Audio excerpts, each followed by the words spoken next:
more smoothly and speedily, because we are developing our own like in-house tools for speeding up that process.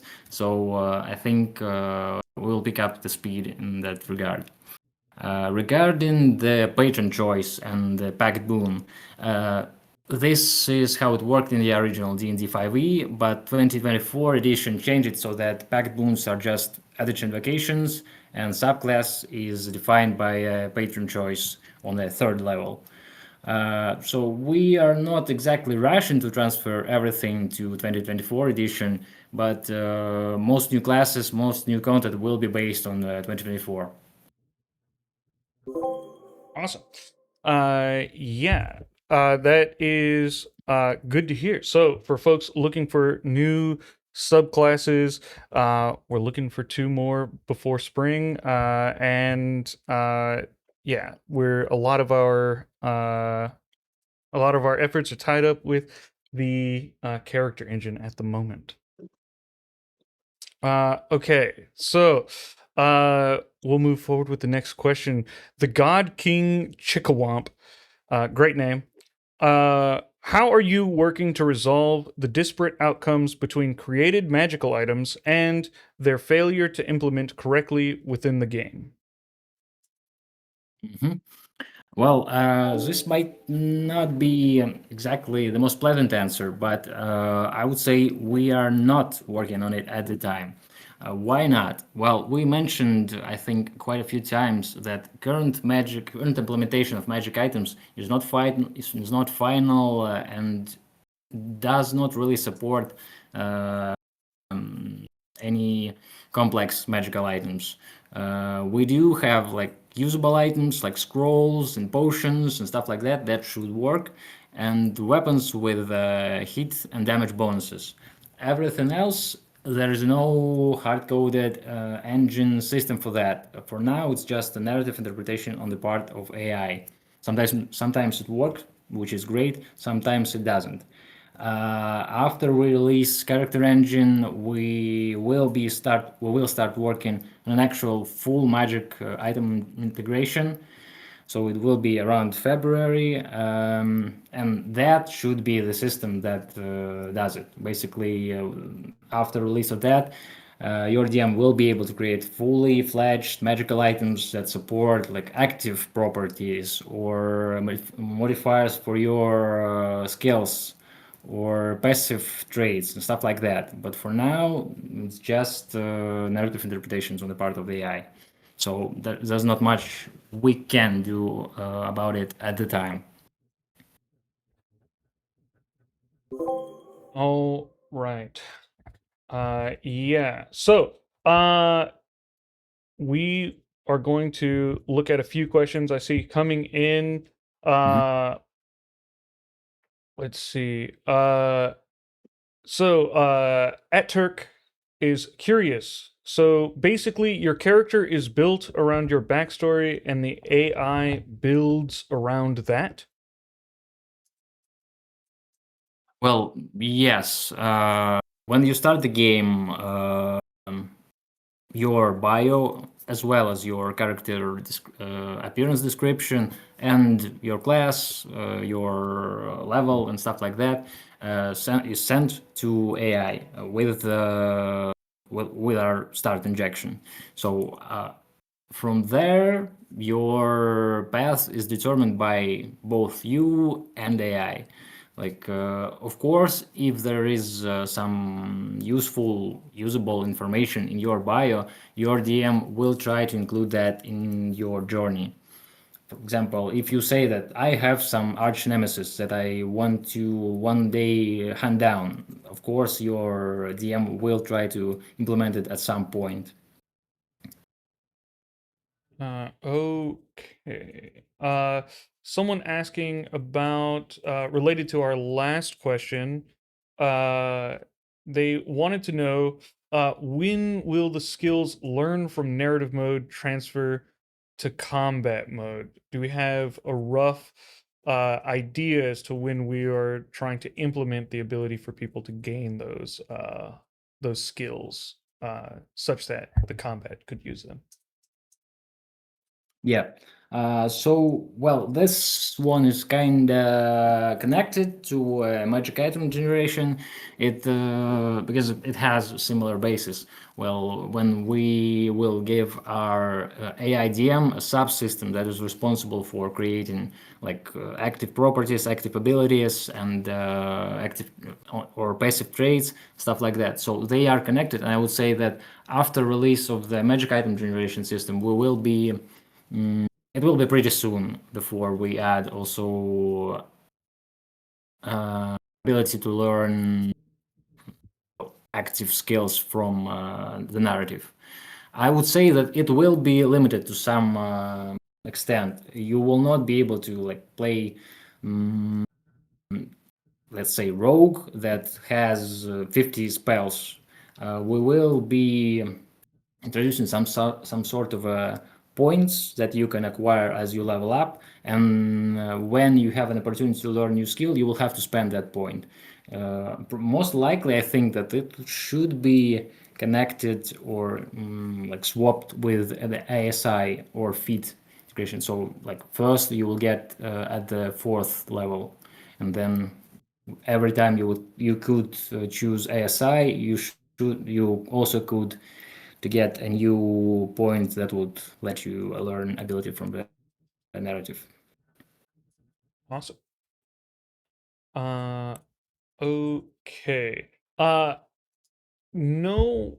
Yeah, I haven't seen this much asked here, but I think it might be helpful for everyone to know a bit about the philosophy um behind your like vision for the game. Some opinions on things like difficulty of the game. Oh, I see someone asked just now. Like difficulty of the game, narrative and battle, as well as how you would progress in um gaining powers. So how quickly you would be able to sort of dominate your world and whatnot.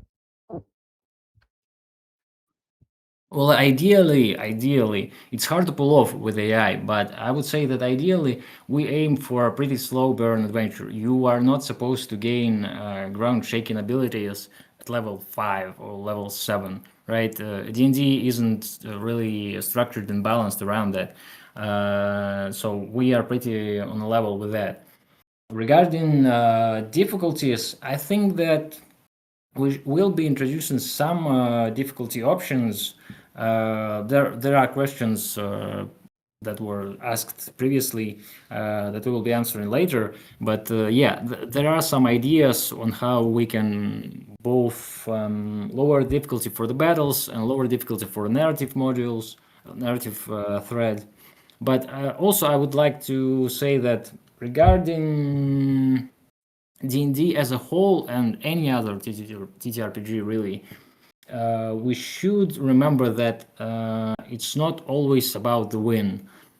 In in traditional computer gaming or video games, RPGs, it's often that let's say if you fail a check in Baldur's Gate or Disco Elysium, it's often that you just lose an opportunity to do something, right? You lose some narrative branch. In our game, it's not really like that. If you failed on some ability check, you can ask DM, "Hey, can I do it once again, but by trying something a little bit differently? Maybe your AIDM will just raise the difficulty, but he will most likely allow it to happen, and you will be able to see that branch through. I would say, and also just a failure of your character, it's a good thing. Characters are defined in role-playing games, often defined by their failures, and that what makes the characters more interesting. Some of my favorite characters in professional D&D are in some ways were failures, but they are just most interesting, most fulfilling when they are finally most rewarding when they are finally succeed. And yeah, I would say that I don't want to make it too simple failure should be a part of the game, but obviously we can make it so that your characters don't die too often, and you don't fail. You are not failing like 50-60% of the checks. Okay, thank you very much. Yeah, I think it'll be very helpful for many people here to know what sort of game, what sort of vision you had in mind for the game, and how the idea behind progressing through it. Yeah, chance of failure, being able to struggle and overcome, sort of building up an epic character and story. All of those are very cool. Yeah, exactly. Okay. We're gonna go to one of our previous our questions that were asked in advance. Majora asks, while the AI in the game thus far has been very addictive and creative, is it possible to update it a bit to use more names than just basic names such as Lyra, Borin, and Valerius? We'll add Alara and others to that as well. Yeah, we should. Yes. Well, first of all, we are very much aware of that issue. It's a very well-known issue. So for some reason, it comes up with absolutely every AI models that we tested and that I personally tested. But I would say that yes, 100%. When we release character engine, we think that we should just resolve it just completely. I don't know. So I don't think that that should be an issue after the character engine release. All right. Yes, the character engine will be keeping track of the names used, and so hopefully we will not be having that issue anymore once it is released. Uh, and as mentioned, that is our next big part of the game that will be released. Yeah. All right. Next question from our previously asked questions. Kinusu Akushia wonders, will there be the possibility for a playable kobold or Erd race being added? Yeah, sure, 100%. I think there is possibility for both. Although I personally would prefer kobolds to be added sooner, just because I love my favorite player PC player character from again professional D&D is a kobold, so I'm very much a fan of kobolds. Uh, I should say that it's both kobold and earth, and really any D&D race that we will be adding going forward, probably apart from the Dragonborns, will be a homebrew. We are limited to what we can use by D&D game license. So Oh. answer is yes, and but they will be homebrew. Uh,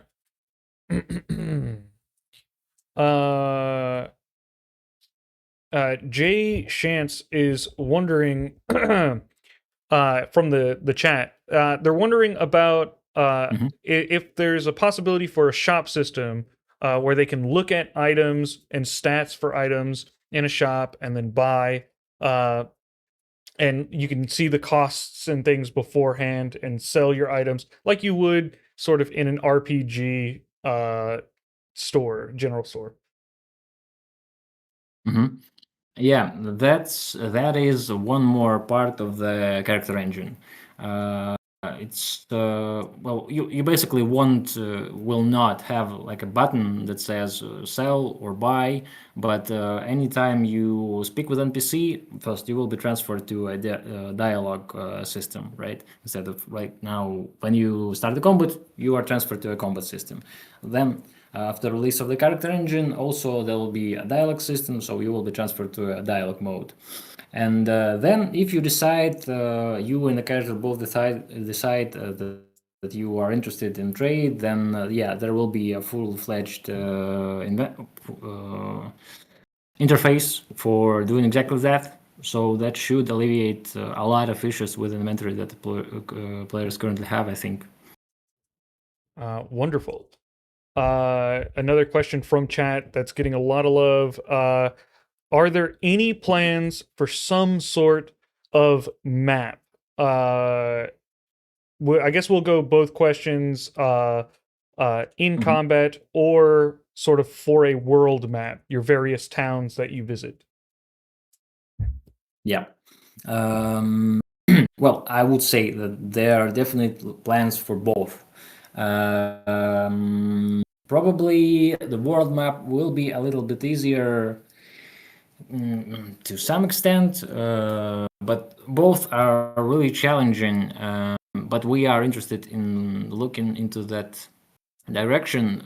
It's not going to be anytime soon. Definitely, it's a lot of work implementing both, but we are definitely looking into that, and this is one of our goals Uh, for a long-term, let's say, development.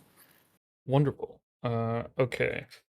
Um, we will move back to our questions on that were previously asked here.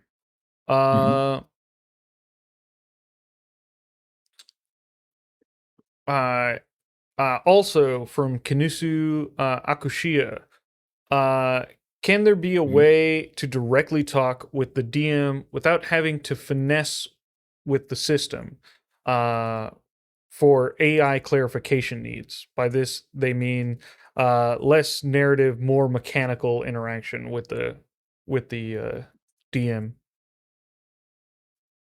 Yeah, I think. Well, think about the thing about this that most well first of all you can talk to DM right now. There's I don't think there's a lot of problem with this, at least some that we are aware of, but I think that right now when players want to be able to talk with DM more about mechanical stuff, there is a certain misconception because DM doesn't really have a lot of as much stuff in his control, in their control, as players think, right? So, for example, DM does not see your experience, and he cannot grant your experience.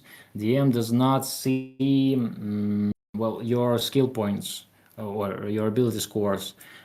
So he would not be able to fix that. If we would give DM control over all of this stuff, he wouldn't have any like semantic space to properly run an adventure to create new narrative. He will be mostly focused on mechanical stuff. So that's something that we are purposefully taking away from them and just controlling it by our own means algorithmically on the back end.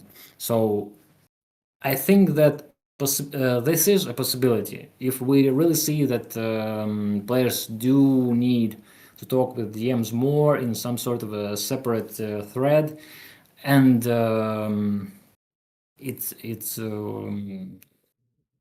it works with a number of criteria, then yeah, we should do it. But there are certain criteria, like we need to first understand that communication with DM currently is difficult, which in my opinion isn't really, but maybe I am wrong.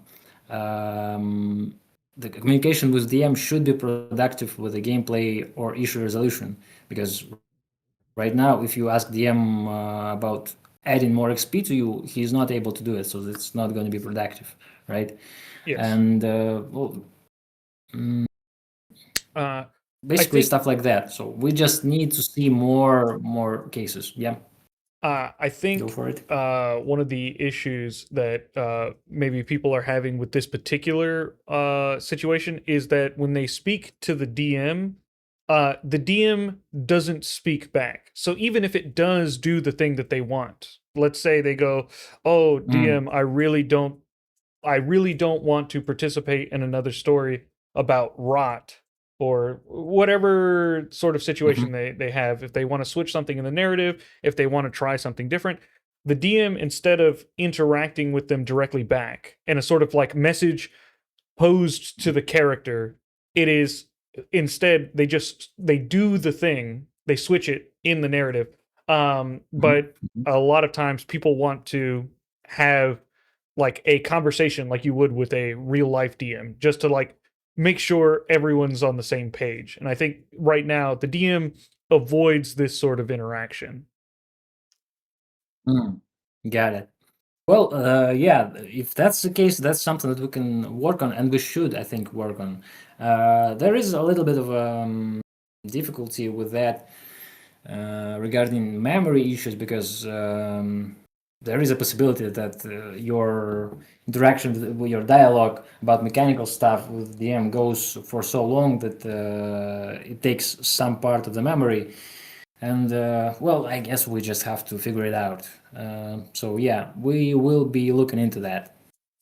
All right. Okay. Uh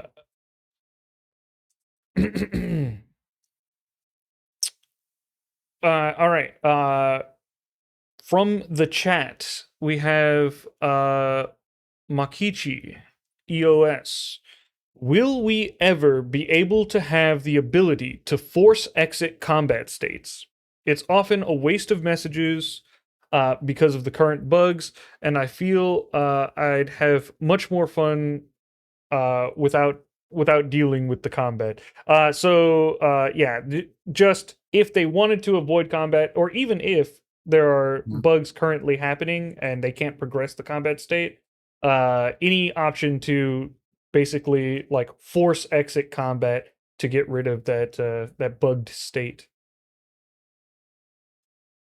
Well, I think that well, first of all, if bugs really prevent you from proceeding with a narrative, or there's proceeding with anything, you're just stuck, you can always DM support and ask for help, and they will be force exiting you out of the combat.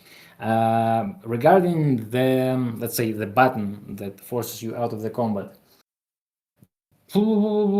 I think that, well, my philosophy regarding such issues is basically that creating a button is takes some time. It's to create to implement it properly, because you can't just exit the combat. You also need to pass some information into narrative thread about why a combat was exited, and how the situation was resolved and stuff like that. And basically, when we are talking about such issues, we gotta decide. Either we spend time on working on implementing such solution that allows players to bypass bugs, or do we spend time on actually fixing the bugs? And I think our current philosophy is spending time fixing bugs and making sure that everything works as supposed to, instead of creating solutions for just bypassing them, because it would be somewhat similar amount of time. Uh, so yeah, I think that's it for now. Okay. Uh All right. From our previously asked questions, Chase was curious.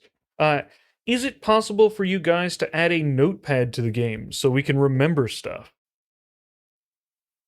A note section. Yeah. I think it's definitely possible. Don't think it would take a lot of time, but let's ask Alcide. What do you think? How hard could it be? Yeah, thank you for the question. I think there's no great difficulty, but it's still a lot of work. First of all, it's UI and UX. I think we could put such a task in a backlog, but we should be sure that such a feature is a thing that most of our players want to get. So, guys, show some activity in the chat, please. What do you think? Is a notepad the thing you want to receive? I just watched the chat switch from one people typing to several people typing. Yeah, I think that is Yeah. the feature. So You all Yeah. received the answer. Probably it's the feature Yeah. we should speed up. Yeah, definitely. Well, for a lot of people, so much people want just a simple notepad for taking notes. Why not? We should be able to do that. I think maybe even along with the character engine. All We'll right. see. You I heard it guess so. here, folks. Yes. All right. So the votes are in, and the people want a notepad in the game. So, yes, it seems that we will be getting one very soon. Yeah, it seems a lot of people have been taking notes on their various phone apps that allow them to do it. I see a lot of notepads. I see a lot of physical notes, which is fun. Yeah. Yeah. So. Thank you, Chase, for the suggestion. Seems to be a popular one. All right. Uh,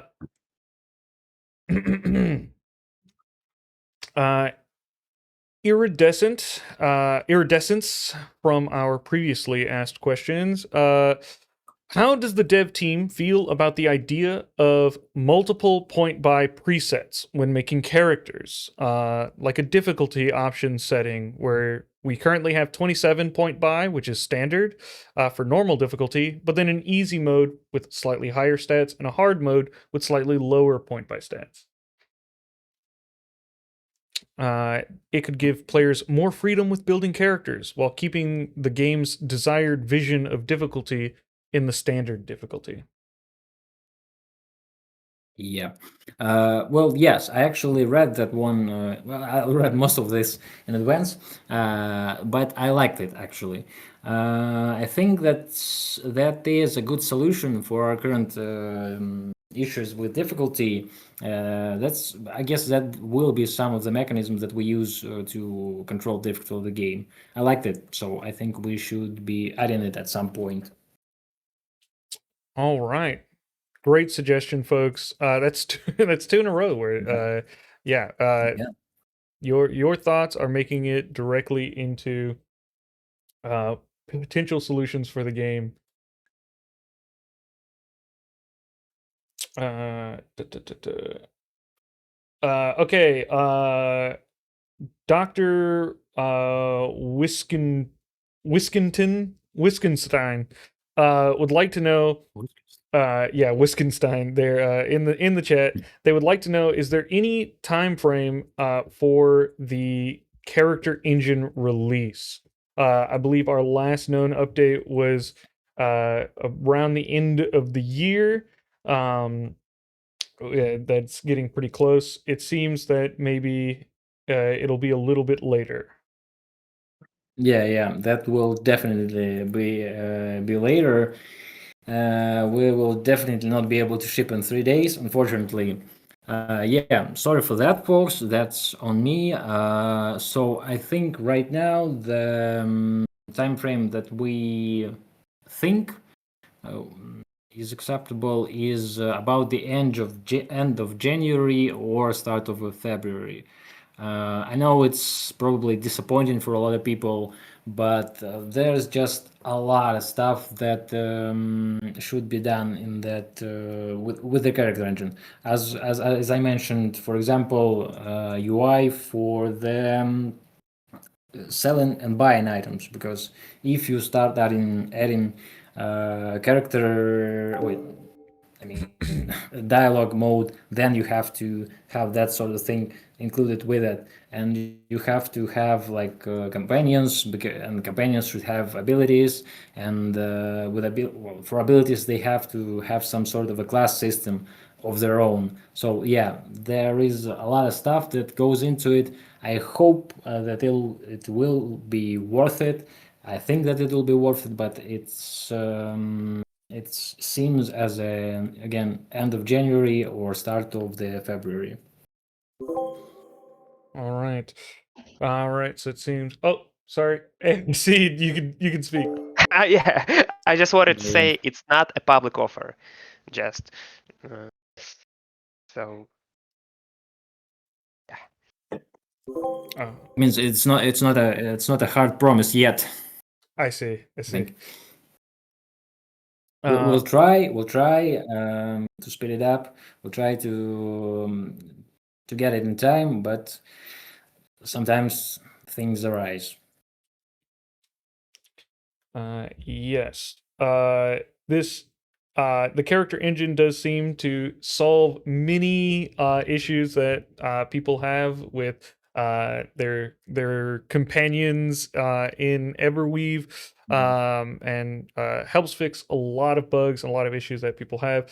They're rightfully excited about it, but it's good to know Yeah. that it is our top priority. Okay. From our previously asked questions, White Woman Wizard would like to know when is the plan to update combat? Currently, it is the weakest part of the app, I feel like. I've seen this sentiment thrown around a lot, various bugs in combat. Yeah, and I agree with that sentiment, with that idea. It is definitely the weakest part of the app, not only because of the amount of bugs there is, also just because of the sheer rawness of the system that we put together when we just released it, and we didn't update it in quite a while. So I think that around the end of February there will be, well, first of all, before the February, I hope that we will be fixing a lot of bugs, and around the end of February we will be releasing also just an update of the overall systems that will be allowed for stuff like reaction abilities and things like that.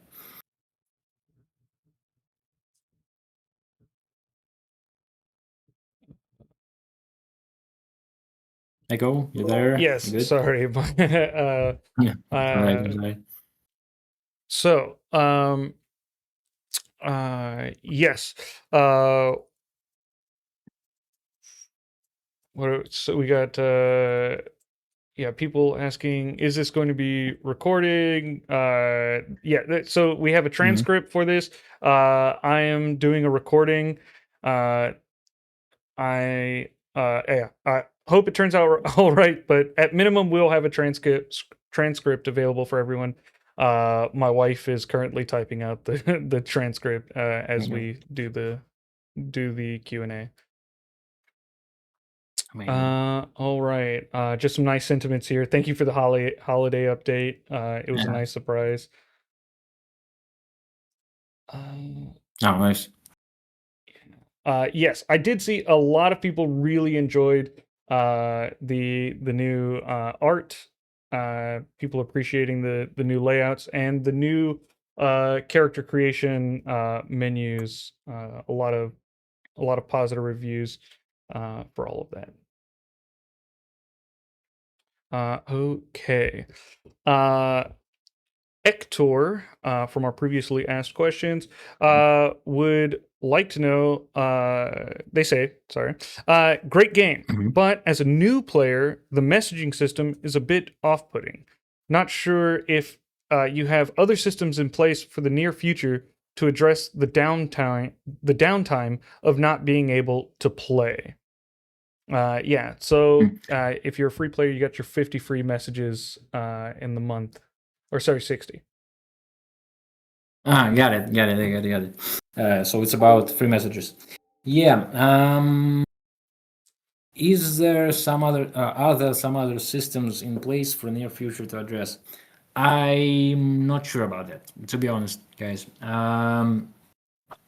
Messages, every messages. Well, first of all, it's not that we are just really want a lot of money, stuff like that. It's just that we have a lot of costs accompanying the game, obviously, because we do not run our own AI. Like any open source AI models that are available right now, just not suited to really well for that complexity. So we are using proprietary models that are hard, or that are costly to run. So every message that is getting processed costs us some money. And yeah, right now we don't really see any other way to run it as it is. There was some suggestions, for example, for people watching ads in exchange for messages. But the thing is that ads are actually pretty cheap to view. But so in order for you to earn even a single message, it often would cost you to watch 3 to 5 full screen video ads, and obviously anything like that would just destroy your experience from the game. So I don't think that we will be getting some kind of a bump in the near future. We are thinking about just redistributing that message limit, slightly increasing it and redistributing it, so you will get few messages every day for the login instead of getting like monthly quota on day one. And that there's that. So that is a possibility that we are discussing. We are not sure yet if it works for our just economics, but hopefully it will. Apart from that, unfortunately, no. Yeah, messages is the way you interact with the system, unfortunately, and since they each cost money, messages seem to be sticking around. Yeah, but Yeah, yeah, plans in the works to try and always make them more cost effective for not just you but for us as well. Yeah. yeah. Uh, let's see. Uh, people in the chat. We have multiple people asking, when will bounties be released? And what will they add to the game? Is there specific Mhm. prizes we had in mind for them? Yeah, the thing about bounties were sort of a experiment that didn't really work out in the end, at least for now. So we were hoping that it would be a good way for people, for players to earn messages by doing some things like that could spread the awareness about the game, for example. And we had a first experiment with a TikTok bounty where people would be able to do TikTok videos about our game, and we will reward them with messages. If they just make the video, we will give them some small amount of message, and if it gathers a lot of views, then we will obviously be bumping that number up a lot. But in about, I think, 3 or 4 months that the bounty was up, we got some videos.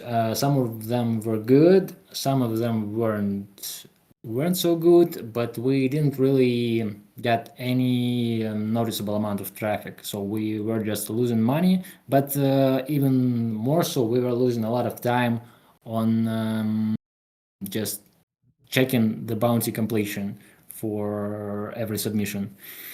So yeah, I think that for now, unless we get some new ideas that really work for us, bounties will be staying locked.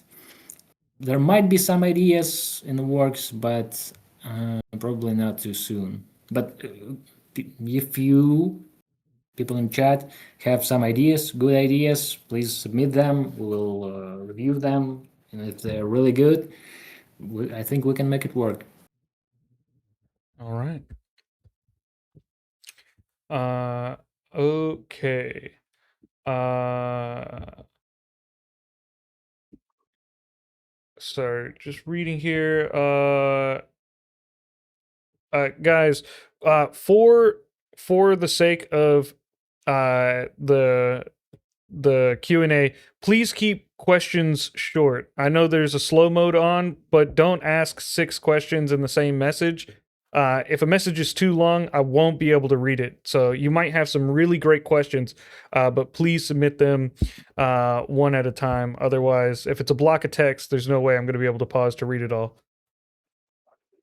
Yeah. All right. So while they adjust that, I will we'll move on to our submitted questions. Silly as uh, they would like to know: is it possible to add a mission tracker type of option? I sometimes forget how many different mission goals I currently have active. I would It would also be good if you could choose one of the goals as your current priority, or choose to cancel the goal. Yeah, a quest logger from an RPG game, basically. Mhm, mhm. Yeah. While I think that while it is possible, it will be really difficult at the moment. So I wouldn't expect anything on that front in the near future. I'd say that in order to do that successfully, we would first need to release adventure mode and the narrative director system, because they are interconnected. Like the adventure mode was supposed to be sort of experiment with us on AI, with its ability to follow short-term goals without immediately jumping into the conclusion. So we will need to first release adventure mode, see how it works, what should we tweak. Then I think that would give us a good understanding of the just ability to recognize goals, and then we can do like some sort of a tracker for that. I think for now we will have to settle for a notepad that was previously suggested. Okay. Uh, Message from the chat here. With the new holiday release, um, will there be future holiday releases like our midwinter celebration? Yeah, I think there is a similar question in previous last question, so we'll be answering sort of both of them at the same time. Okay. There definitely will be more events, I think. Uh, Not sure right now which ones exactly, but we are interested in more events. We see that people reacted positively for the midwinter. We liked it. So on our side, it was a small update, but it was like nice to work on. And yeah, so I think there will be more events. And I think the previously asked question also wanted to know if like it could be integrated with the rest of the game, so it's not just an isolated start. And the world events, so-called world events, we had that idea, and I think that at some point that would be cool. Like if you just play through your campaign, through your adventure, and then let's say we have midwinter, and in every adventure every player starts to get in like notions through the world about, hey, it's midwinter, like snow starts to fall, and people start celebrating that. So it is an idea, it is a quite distant one, but it's something that's really exciting. But Uh, yeah, more events just overall, yeah, there will be definitely. awesome. Great to hear. All right. Chat, we're going to take a small break from reading the chat messages just to try and get through more of these previously asked questions. Your questions might be in here. So we're going to try and power through a couple of these um, uh, fairly quickly uh, to get out to get out a good number of answers uh, over the next couple of minutes. So, Damien would like to know when will we be able to make proper wizards without having to fight the AI for ages? So when will wizards full spellcasters be added? Not Probably not particularly popular answer, but not too soon. Wizards are planned, and we want to see them in the game, obviously, but there is no specific timeline. Just because of the sheer amount of spell that wizards should have access to like a lot of power, and I think power fantasy of the wizards is just that you have spell for everything, and well, it's a lot of work to do to implement. So it will be quite some time, probably after a couple more classes in the meantime. All right. Axion would like to know when will we get proper fighting for NPCs? For example, the AC could be 10, and my companions would always roll 5 to 8. A sort of character engine question. Mm-hmm. First of all, but it's weird because they roll, they should roll at least in the same range from 1 to 20. It's pretty basic, it's pretty standard. They roll via the same system as the monsters do, as the opponents do. But I would say that character engine also implements stuff that would improve rolling for your explicitly like for your real companions, not just any NPC allies, but for your companions. Yeah, that should work much better. They will get their own active abilities, they will get their own ability scores, and their abilities will work to the same engine as a PC abilities, PC roles. So character engine should improve that. Lovely. Hellhound665 would like to know will there be a way for free accounts to get will there be a way for free I think accounts that to get more free messages yeah, a month? mhm, yeah. I think we already covered that.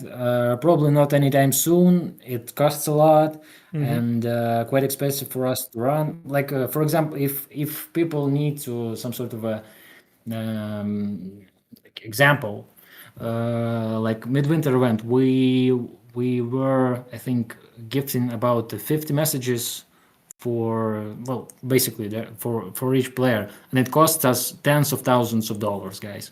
So just this little event. So yeah, message is costly. We are just while we really want to, we're just not able to give them to everyone for free for a lot of messages. Uh, okay. So Yes, Lucina Snowberry that had the question about available bounties. We already answered that question. Next, Jarl Scavenger, our senior community mod, would like to know: do we have a timeline for when shields will be functional and add to AC? all right, Jarl, I think it should be yesterday. From my experience, shields are functional and add to AC. If they are not, we gotta look into specifics of the case. It might be a pretty common case that people are facing. I didn't, and our testers didn't face it. But if that's something that a lot of people, in any case, if that's something that happens, we should look into it. But it sounds like a bug, not a system flaw, because we worked specifically to make shields functional. Yes. Okay. All right. You guys heard it here. It was fixed yesterday. Yeah, I believe this question was asked last week. So the question is somewhat out of out of date for that update.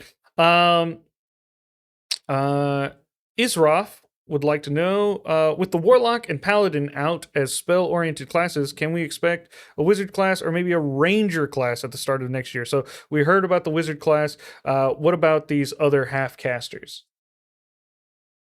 Yeah. To be honest, well, yeah, we talked about the wizard. To be honest, about ranger, I'm not sure about that. There is a question of what we should do. Should we implement the rangers as they are, considering that they are pretty unpopular class in D&D as a whole, I think.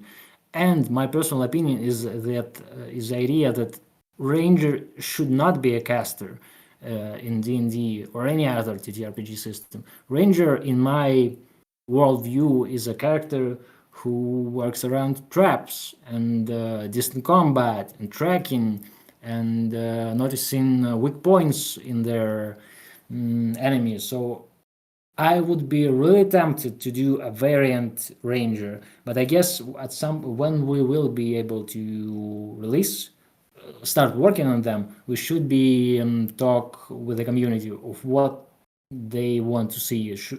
Do they want a classic D&D ranger or do they want our spin on it? Okay. But probably not too soon. Not definitely not start of the year. All right.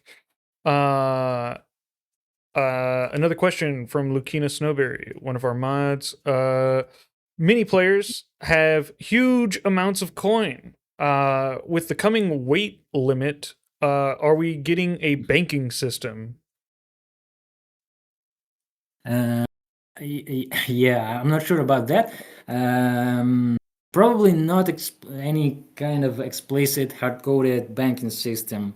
Like I guess DM can work through that. He can even probably work from. I believe we have some players that were that having issues with their mortgage, and they were asking us to raise the coin amounts in the game.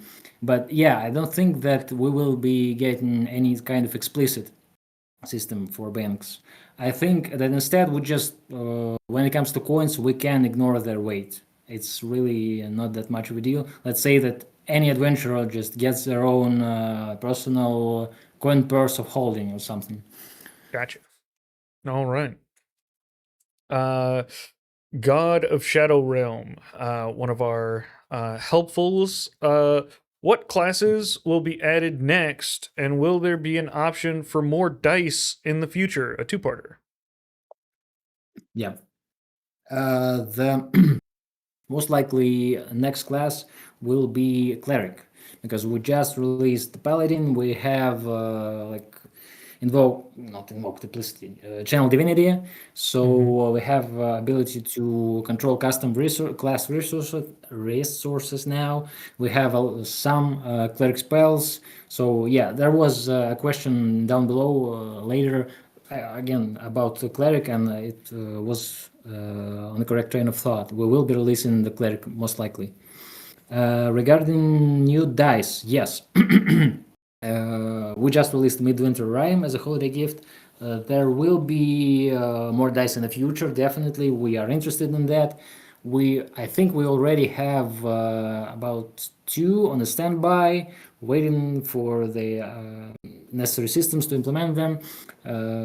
So yeah, we like dice. We know there are a lot of dice goblins in our community. I myself am one, so that's definitely something that we'll be adding pretty soon. Nice. Okay. Uh, Not Trey in. Was curious if there were plans to give the player access to edit their own character sheet. I feel like this would solve many issues that it comes with certain combat mechanics not being implemented on the AI side. Along with that, allow for certain legendary magical items that give additional attribute points to properly be calculated during the game. Uh, and allow characters to edit their own coin count away from the AI to alleviate the confusion between gold and silver. So full access, full unbridled access to changing their character sheet. Yeah, I think yeah. Unfortunately, no. I think it could help alleviate a few of the issues. Most will still remain just because not everything is connected to how the character sheets are implemented, and even if they would be, players would have to kind of study and follow quite complex data structures that go into our implementation of character sheets on backend. So unless you are a coder with some basic knowledge of data, you wouldn't be really be able to modify it willy-nilly. Of course, there is an option for us to make it user-friendly, make some sort of an interface for players to easily modify that. But again, it comes down to our philosophy. Either we spend time on creating sort of a bypasses, crutches for players to fix the issues, or we spend the same time for on just fixing the issues ourselves, making sure that the game in its final state works properly without players have to fix stuff. And even aside of that, that obviously that will be a perfect tool for cheating. While some might say that cheating is fine in a solo single player game, I disagree. I think it's our job as developers to make sure that players cannot steal away from their own fun. Because I know that I myself playing Baldur's Gate or Disco Elysium did a lot of safe scamming, even when I would be pretty hard set on no, that is this time I will be going straight edge. I get what I get, but no, every time I still safe scam because I'm afraid to miss some sort of content, and I think that's developers' job to limit that ability for players. I wholeheartedly agree. Every time I'm trying to pickpocket the merchants, I too will save right beforehand. I'm like, no, I won't. Hey, I'll deal with the consequences after. But every time, if you get caught, you're like, I don't want to fight the entire town. I still have stuff to buy. Yeah, exactly. Yeah. Okay. All right. We're almost halfway through our submitted questions. We'll do one more, and then we'll move to some of the community questions. Uh, and let's see. Kage Spade, Smurf, Ninja, Spy, mini titles. One of our helpfuls here.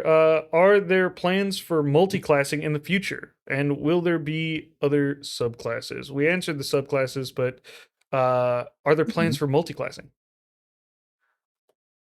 Yes, there are. Well, I would say multi-classing is considered. I know a lot of players.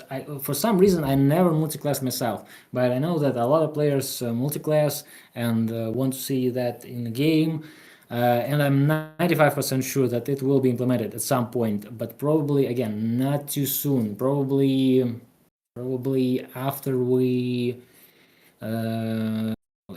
implement most or if not all classic D&D classes. Then I think we should be moving to multi-class just to make sure that there is no conflicts between classes. Okay. Yeah. So multi-classing, we want it. Go ahead. Yeah, right, but not too soon. I think you just missed the second part of the not Trey N question. Oh, Previous yes. question. Sorry. Yes, here it is. This is a slightly separate comment, but still related to the player edited character sheets. Yeah. I got it. It's because we already covered it. I'm sorry. Yeah, it's the question regarding the selling and buying interface. Yes. This will be a part of the curriculum. Sorry. Yeah. No worries. No worries. Okay.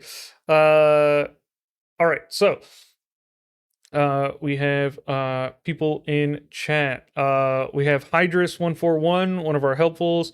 Forgive my ignorance. No, you are forgiven. But as someone who's never played D&D for real, is there any way to involve more play with firearms? I have a rogue who deals with weapons. Is there any other class or way to involve more complex capabilities for play? So, introducing new weapon types and things like that into the game. Yeah. I think that we will do that at some point. I like the idea of flintlock or some kind of arcane pistols in arcane guns in the D&D, and that was the idea behind the trick shot subclass for the rogues. So I think that we will be adding some sort of a feat when we add feats, or maybe some homebrew version of the. How is this class called? I don't think gunslinger class. So I think it will be implemented in the future. Again, not too soon. All right. Uh, okay. Big Cat would like to know. I'm still wondering whether a feature will be implemented to allow the combat DM to read custom item descriptions, damages, and effects, etc. Yeah. Well, we partly covered that, but I can reiterate. So there will not be like some sort of a feature that allows DM to read descriptions. Instead, at some point, we implement a fully fledged magical item generation, DM will get a subsystem that creates a fully functional system that works with that kind of items, with magical items that can have active properties or passive properties and stuff like that. So while it not combat DM will not be able to read that, they will be just integrated in a way that currently your character abilities are integrated into the game and into the combat. Okay. Hopefully, and even less bugs. Okay. Just a comment from one of our helpfuls in the chat there.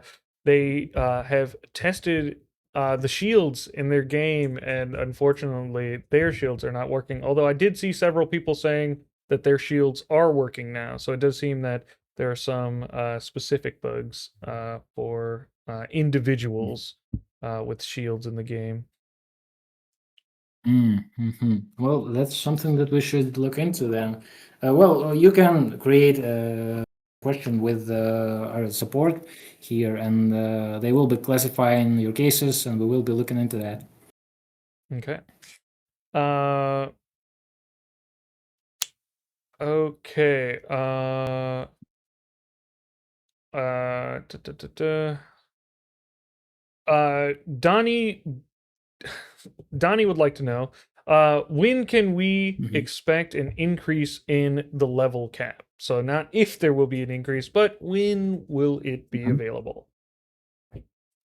Yeah, there definitely will be, and we are already working on that. The current school of thought is that we should be doing it pretty soon, and pretty increasing it pretty high, if not up to level 20, maybe at least to level 16. So pretty soon, in a month, maybe two, I would expect that. All right. Higher level characters soon. Although I know many people are not quite yet at level 10, but some people only play one character, and several have Yes, many yes. characters. Yes, many different styles of play.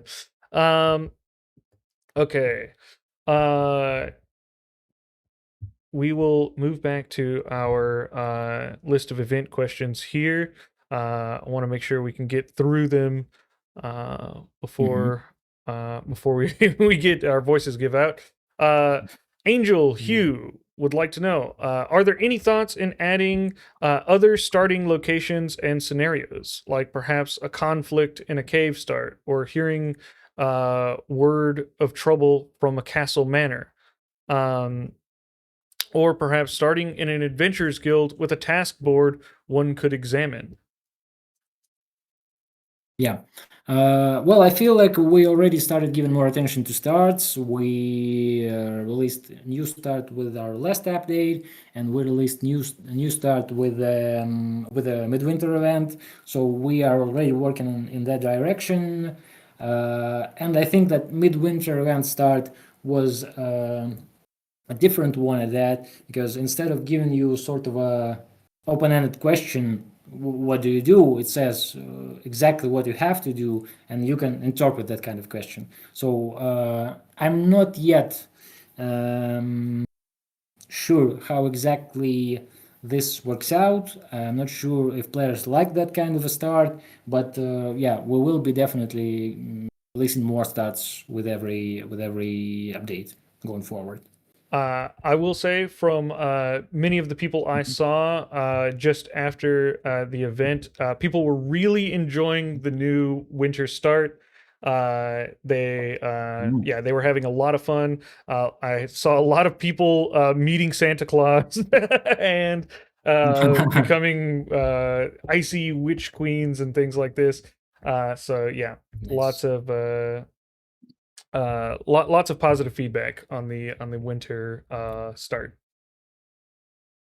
Yeah, nice to hear that. Okay.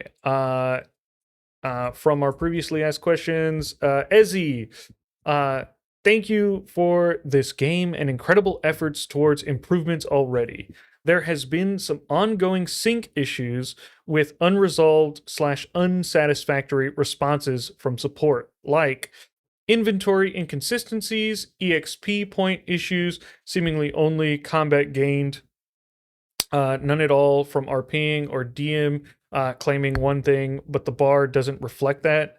The question is, do you have any improvements in these areas that we can look forward to, hopefully in January? So just to for everyone listening, this is really sort of three different questions here. Mhm. They're asking about bug problems, like how are we working on various many bug problems and when those will be implemented, and then asking about experience points and how those work, and how we plan to work with that in the future. And then the third part being um, the DM not recognizing what is on your character sheet, things like XP and whatnot. So yes, Andy. Yeah. Well, regarding in inventory inconsistencies, I think there are some fixes in the works. A large portion will most likely arrive at the end of January, accompanying the character engine. As I said, there's obviously a lot of issues with selling and buying items that should be resolved in the most part by the character engine with its interface. There are also certain optimization, certain improvements that we see just in a structure, an architectural structure that we can do. Hopefully, I will be able to work on that while guys implement character engine into the hard code. So I would say that it should improve in the by the end of January, hopefully with the release of character engine. Uh, Regarding XP points, the frustration might come from the point also that DM does not actually have any control over XP and doesn't see players' XP. So there's really no point talking to them about it. They might say yes, you should be leveling up, or they might say yes, you are leveled up now. Unfortunately, that's just the nature of AI models. They are prone to hallucinations because they are trained on data that suggests that they should be helpful and always agree with the user and stuff like that. So there's that.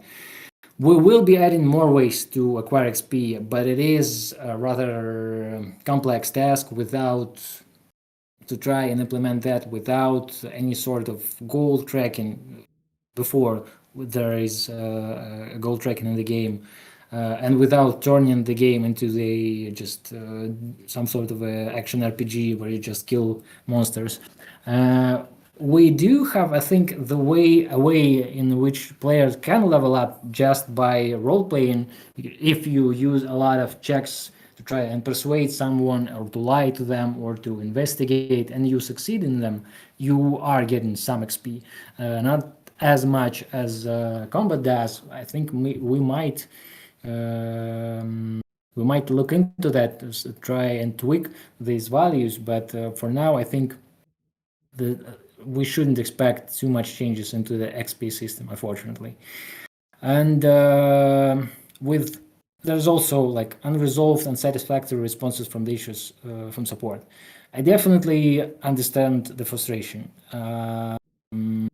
But please remember that our GNN here is a human being, not some canal ultimate developer entity. He does what he can on his level. I never seen the case where he would just disagree to help some players. There are cases just where he can't fix himself. stuff. He just can't rewrite code, right? He's a support.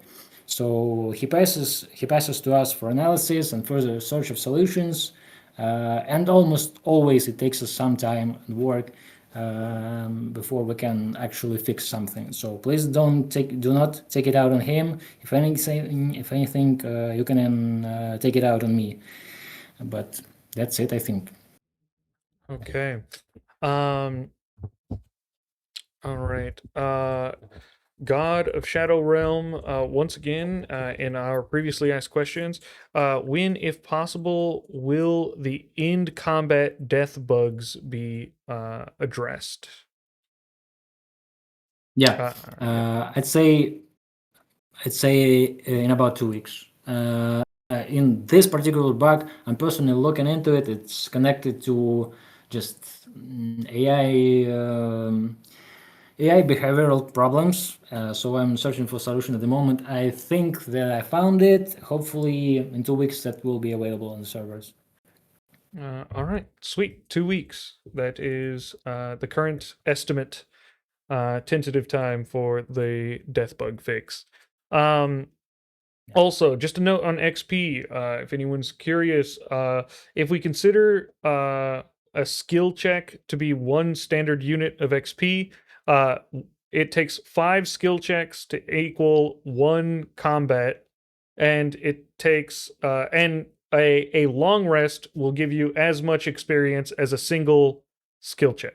So long rests, skill checks, um, and combat, with combat being 5 times worth 5 XP if a skill check is worth 1 XP. Yeah. Okay. Uh, da, da, da, da. Let's see. Okay. BD Silverback uh would like to know, when is the paladin class going to be fixed to let all of the spells work properly and not break the game? I believe they're referring to the guidance spell, as well as one of the channel divinity, or the channel divinity option, sacred weapon. Got it. Well, it's in works right now. Again, hopefully, I think that this is a rather minor issue at this point. After some investigation, I think hopefully, again, in a couple of weeks with the combat death bug. Okay, wonderful. Okay, Mr. Watermelon. Uh, Uh, I'm curious if you could possibly add a party tab where we can see the people of our party and our equipment, and their equipment, and change out their equipment as well. We've answered some questions about the character engine, but will people be able to view those character sheets? How in depth, and will they be able to edit them? I think is where we could take that question. Got it. I'd say that tab with companion cards, some kind of companion cards, is possible. Definitely will be there at some time. I'm not sure if that will be available at the release of the character engine, initial release of the character engine. Maybe a little bit later. But I do feel like I need to say, uh, you shouldn't expect it to work exactly like, let's say, Baldur's Gate 3 or Pathfinder, Wrath of Righteous, stuff like that. Like, it won't be, it's not gonna be working as any other CRPG. Why is that? Well, I think that we shouldn't inherit design principles that are shaped by limitations of regular games. And I think that that's exactly what it is in with regular CRPGs. Most of the such games use direct control over your companions before it basically adds more things to do for the player with their companions, because otherwise that would be a rather shallow system, your party. And I don't mean to throw shade on other games. It's obvious that they are great and perfect in their own solutions and their own design, but it's obvious that such games, classic CRPGs, can only create so much dialogue and so much cutscenes. Because well, there's people behind all that. Writers need to write lines and narratives, and animators got to do animations and cutscenes. So there is no way to create an infinite depth system, right? Unlike sort of ours, because in our game, every line, every narrative path, every like romance option, let's say, way to interact with a character, story branch, all generated in real time. So instead of going for direct control over your companions and ability to create a perfect party composition, give the perfect items to everyone, and like rearrange their skills, we will be going instead for the immersion, where they are their own person. They have their own equipment that they like. They have their own skill set that they trained for their whole life. Yeah. So that I think that's our philosophy regarding companions. You will be seeing some sort of a cards. You will be seeing their character sheet. You will not be able to just rearrange it how you want it, because yeah, we want it to feel immersive. Want your companions to be able to interact with you in a meaningful and interesting way. Well, like in a regular CRPG, you might want to give them different equipment, but in our spin, they will be maybe asking you to equip something else, or they might be arguing with you about who gets a new piece of loot because they want them for themselves. So yeah, I think that's our spin on it. Okay. Uh, yeah. That's an interesting thought. Knowing that, yeah, it's sort of the limitations of having to have writers behind every action, and us not having that limitation means that we can, the characters can feel more alive in how they interact, do their own thing. Alexial Avendonia.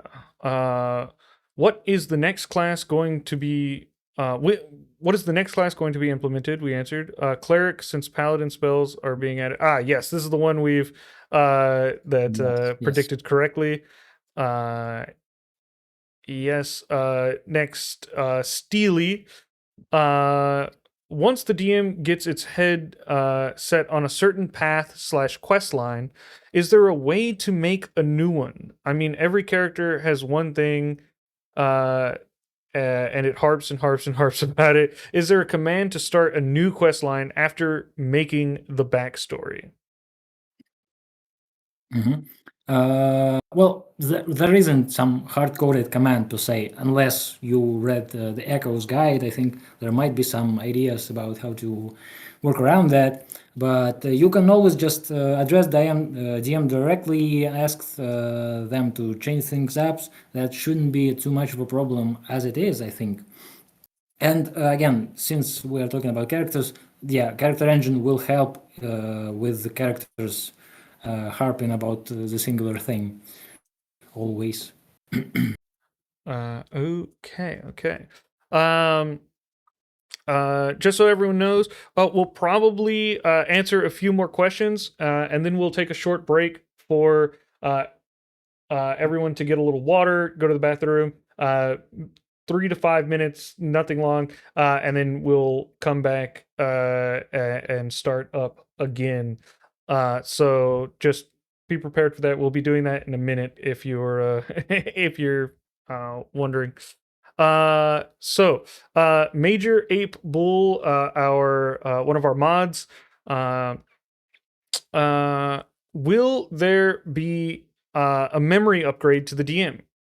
Can description and background character limits be raised? A two-parter. Well, for the first part, I'd say there will be a memory rework at some point with just completely different memory schema, completely different architecture. But it's still, right now it needs a lot of work and testing. At this point, we don't even know if new architecture will be an improvement to the current one.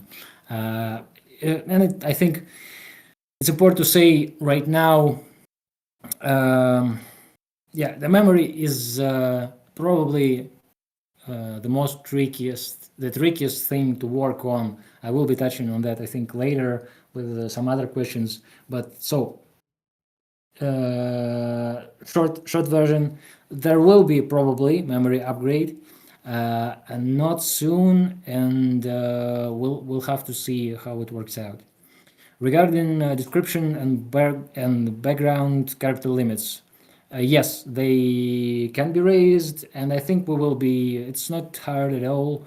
It will cost us a little bit more, but it's all right. Not a big change. Probably will be done with the next update. But just don't expect an endless limit, though. Just substantial enough increase, but not like 10 times, maybe 2 times. All right. I know that's a popular feature people have been asking about. They a lot with the like trying to get their themes and setting and everything in the backstory. Also, want to be able to actually put a little bit of backstory in there as well, and finding it difficult to Yeah. find room. So that's good to hear. Yeah. Okay, we have a question from Sib, one of our helpfuls. It seems like a question for the devs in particular. What features are you guys are most looking forward to? Where do you hope to see yourselves next year? And where do you hope to see the development at by this time next year? Great questions. Mhm. Yeah, I do think this is a great questions. Great questions. My mouth is not working properly. Sorry. No worries. Well, currently I do most of my work on a character engine, and it looks good. It makes me excited, so I look forward to see it get in the players' hands. Apart from that, we already touched that some kind of a graphical interface for combat system is something we are interested in, and that sounds rad. Something that I'm interested in, but it is a distant prospect. However, I'd say that I am most looking forward to adventure mode, and not even its initial form, which should be cool on its own accord.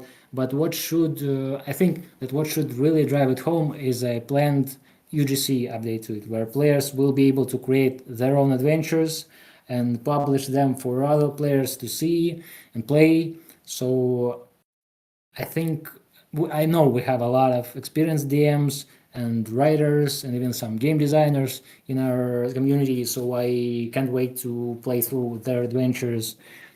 I think that this is really the thing that should propel our game to the next level. But I think we should hear from the guys. Seed, do you want to tell us about Yeah, thank you for the that? question. That's really a great one. So I guess there are two major directions in the development process. The first one is to decrease number of bugs, and the second one is to increase number of new features. And day by day, each day we make really a lot of efforts on improving our development process, including testing and so on. But each update, without exceptions, makes the game much more complicated. So that would never become really easy.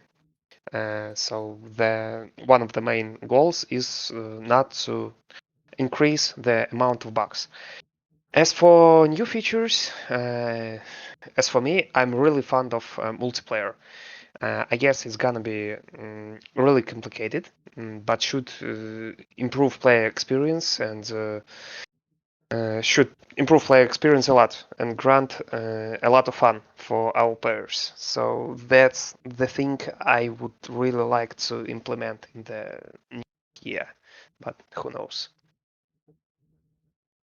Yeah, as you can hear, Alcide is a little bit more responsible than I am. I'm more interested in new ideas, and he is more responsible in making things work properly. So that's a good thing. Jenan, let's hear it from you. Yeah, thanks for the question. In the support team, we're currently working on adding the same support entry point tool directly inside the game. And it is going to be similar to how our Discord bot works. Basically, it will allow you to contact us and submit help requests directly from the game. And I'm really looking forward to this because it makes getting help faster and more straightforward. You won't need to leave the game or look for the right channel on Discord and request. We'll go straight into our tracked workflow. And we'll have all the context that we need to actually resolve it. Also, our player base has grown significantly lately, so the support volume is up. We can't always reply as fast, unfortunately, as we want to right now.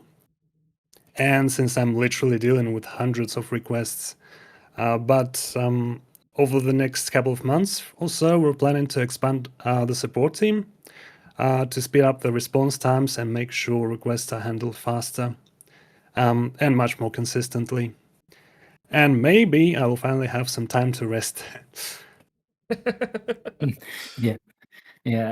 As you can see, Jenan, amongst the other features that he is interested in is just help. Please help, send help. That's a great feature he's looking forward to. And yeah, so support, in-game support that will be able to just handle players without them leaving the game.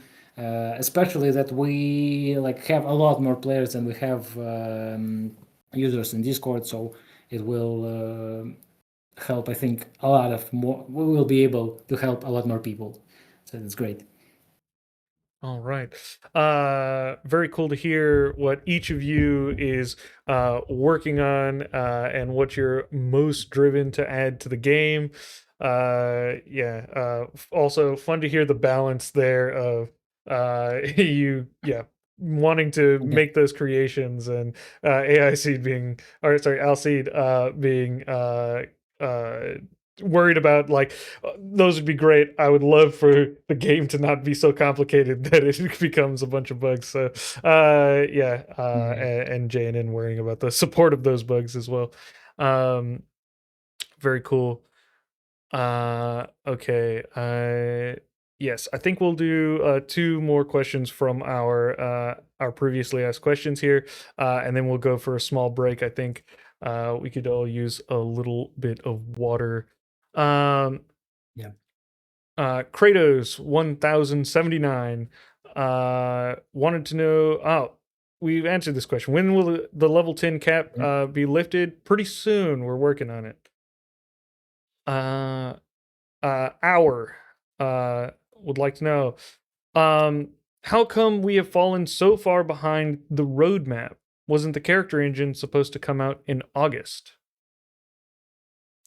Just real quick, for Yeah. those who aren't aware, the old roadmap is visible in the suggestions tab when we last did a live stream. I believe at that time, Andy, you may have just started doing hiring for the game. You were still Yeah. mostly solo dev. Well, I had some help, but most of the developers, yeah, were working part time. So yeah, that was a pretty early stage, and I still had my long hair. So yeah, that was quite some time. How come we have fallen so far behind our roadmap? Well, there's a lot of different ways to answer that question, but most simple is really inexperience. Almost no one on the team, especially me, worked in the game development beforehand, especially in positions responsible for planning and evaluating necessary amount of work. And hence, I think I personally failed just to plan properly, overestimated our capabilities, amount of time needed for people to settle in, and like get their belongings. So I would want to say, of course, that we learned our lessons and going forward we'll be more careful with our timelines and will be more effective in the development efforts. But let's not say that, let's just wait and see. Also, while I do perfectly well understand the frustration of falling behind the scheduled timelines, I would like to point that, first of all, we highlighted the vagueness of our roadmaps initially. Like I stated, that this is a very rough approximation of our plans. Um, Second, I imagine that it would be much easier to stick to our plans if we would work on a type of game that already was executed properly by someone else. We are not. We are in a large part first among our ranks, breaking the trail, so to say, creating a game that hasn't been created. And so on a bleeding edge sort of technology that has a lot of issues still. So some kinks are bound to arise, some issues will be there. So that's also slows down the progress. And lastly, I guess, well, again, while being the player of some early access titles myself, I know that sometimes it doesn't quite look like it, but I promise you that everybody on the team works really hard. We put work every day, often on weekends, and core of the team currently working for about a year without vacations or a single day where they wouldn't think about the game. We some people work two jobs, like we still not able to fully hire them on the full time, so they have to work their own day job, and they come to our game and put a lot of good work into it.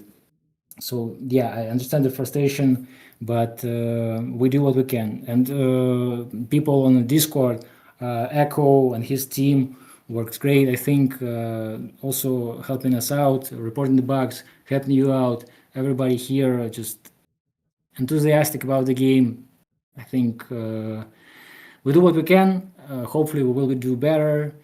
And while I'm on the topic, I would like to sort of do shout out for the Discord people, for the people that help directly interact with all of you every day, like Echo, our Discord community manager, his helpfuls, his moderators, like Looking Snowberry, Major, 8-Bull, Chacode, Real Scavenger, I think.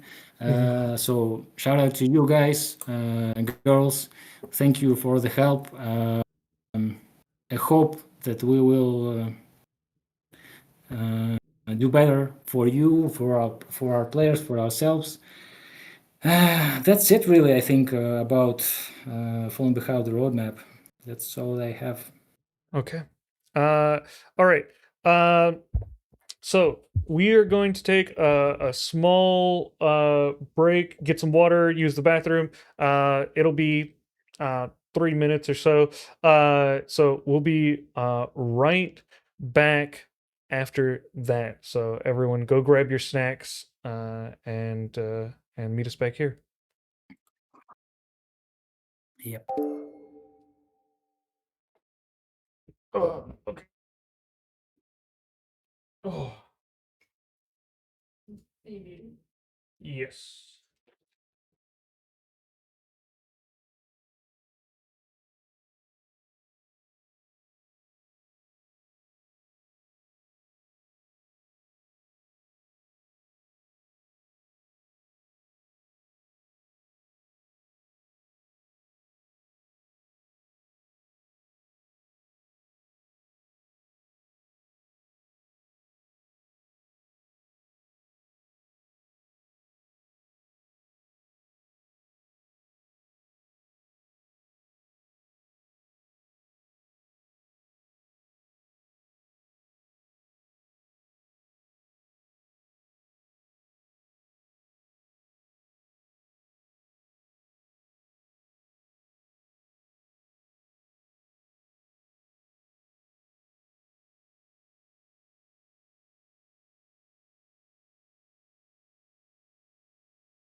Okay.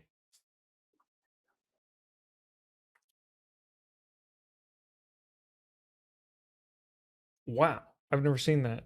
More than several people are typing, multiple people are typing.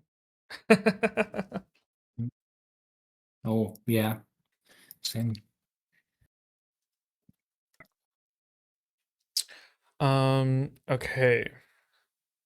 If everyone is back, we will start up again.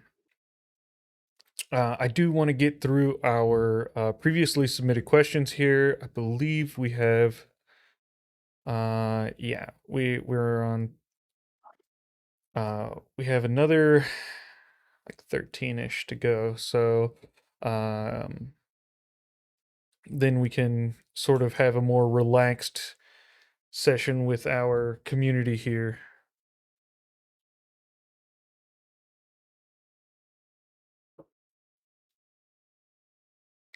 Okay. Rowan. I've seen a lot of people playing custom races like Kitsune. Any chance it could be added as a selectable race? Also, I thought there was a new story start. Yeah, we helped them with that new story start issue. Yeah, I think we mostly answered this question. We have yeah, more races are coming. I guess here's what we can do about that question though. Is there any way we will get like feedback from the community, how the community could show interest for their next preferred race or subclass or class or things like that? Or will that mostly be what is available to do on the development side? Well, I think we can do sort of a compromise on that on that front. We could say that hey, here's something that we could work in the near future, like some new races, and here's our ideas for new races. What will you be more interested in first? Stuff like that. I think we can do. Yeah. Okay. The Snail King. Uh, When, if at all, will feats be added? This is a great question. Many people would like feats in the game. Mhm.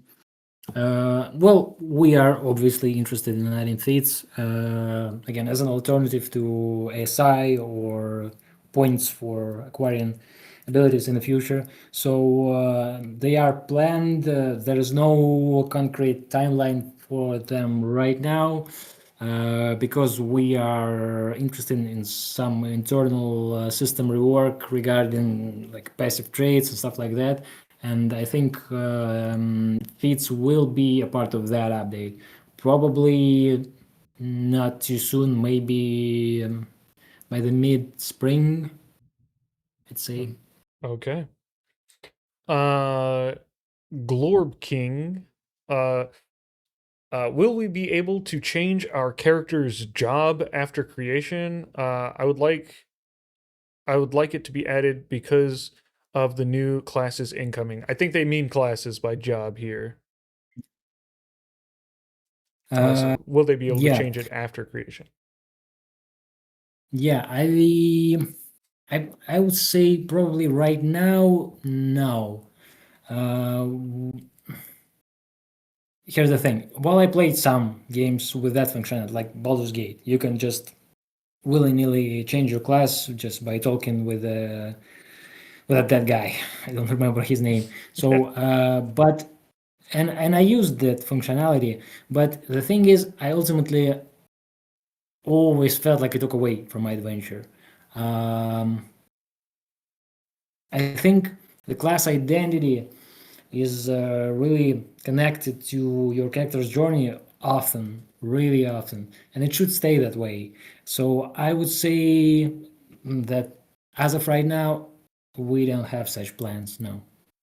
Okay. Yes, Withers is the person you were thinking of. Yeah, Withers. Right.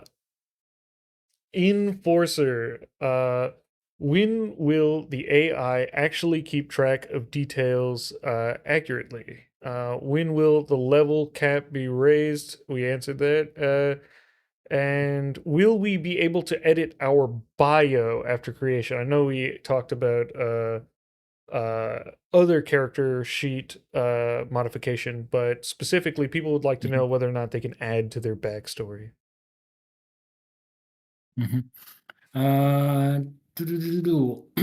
Well, first part, when will the AI actually keep track of details accurate?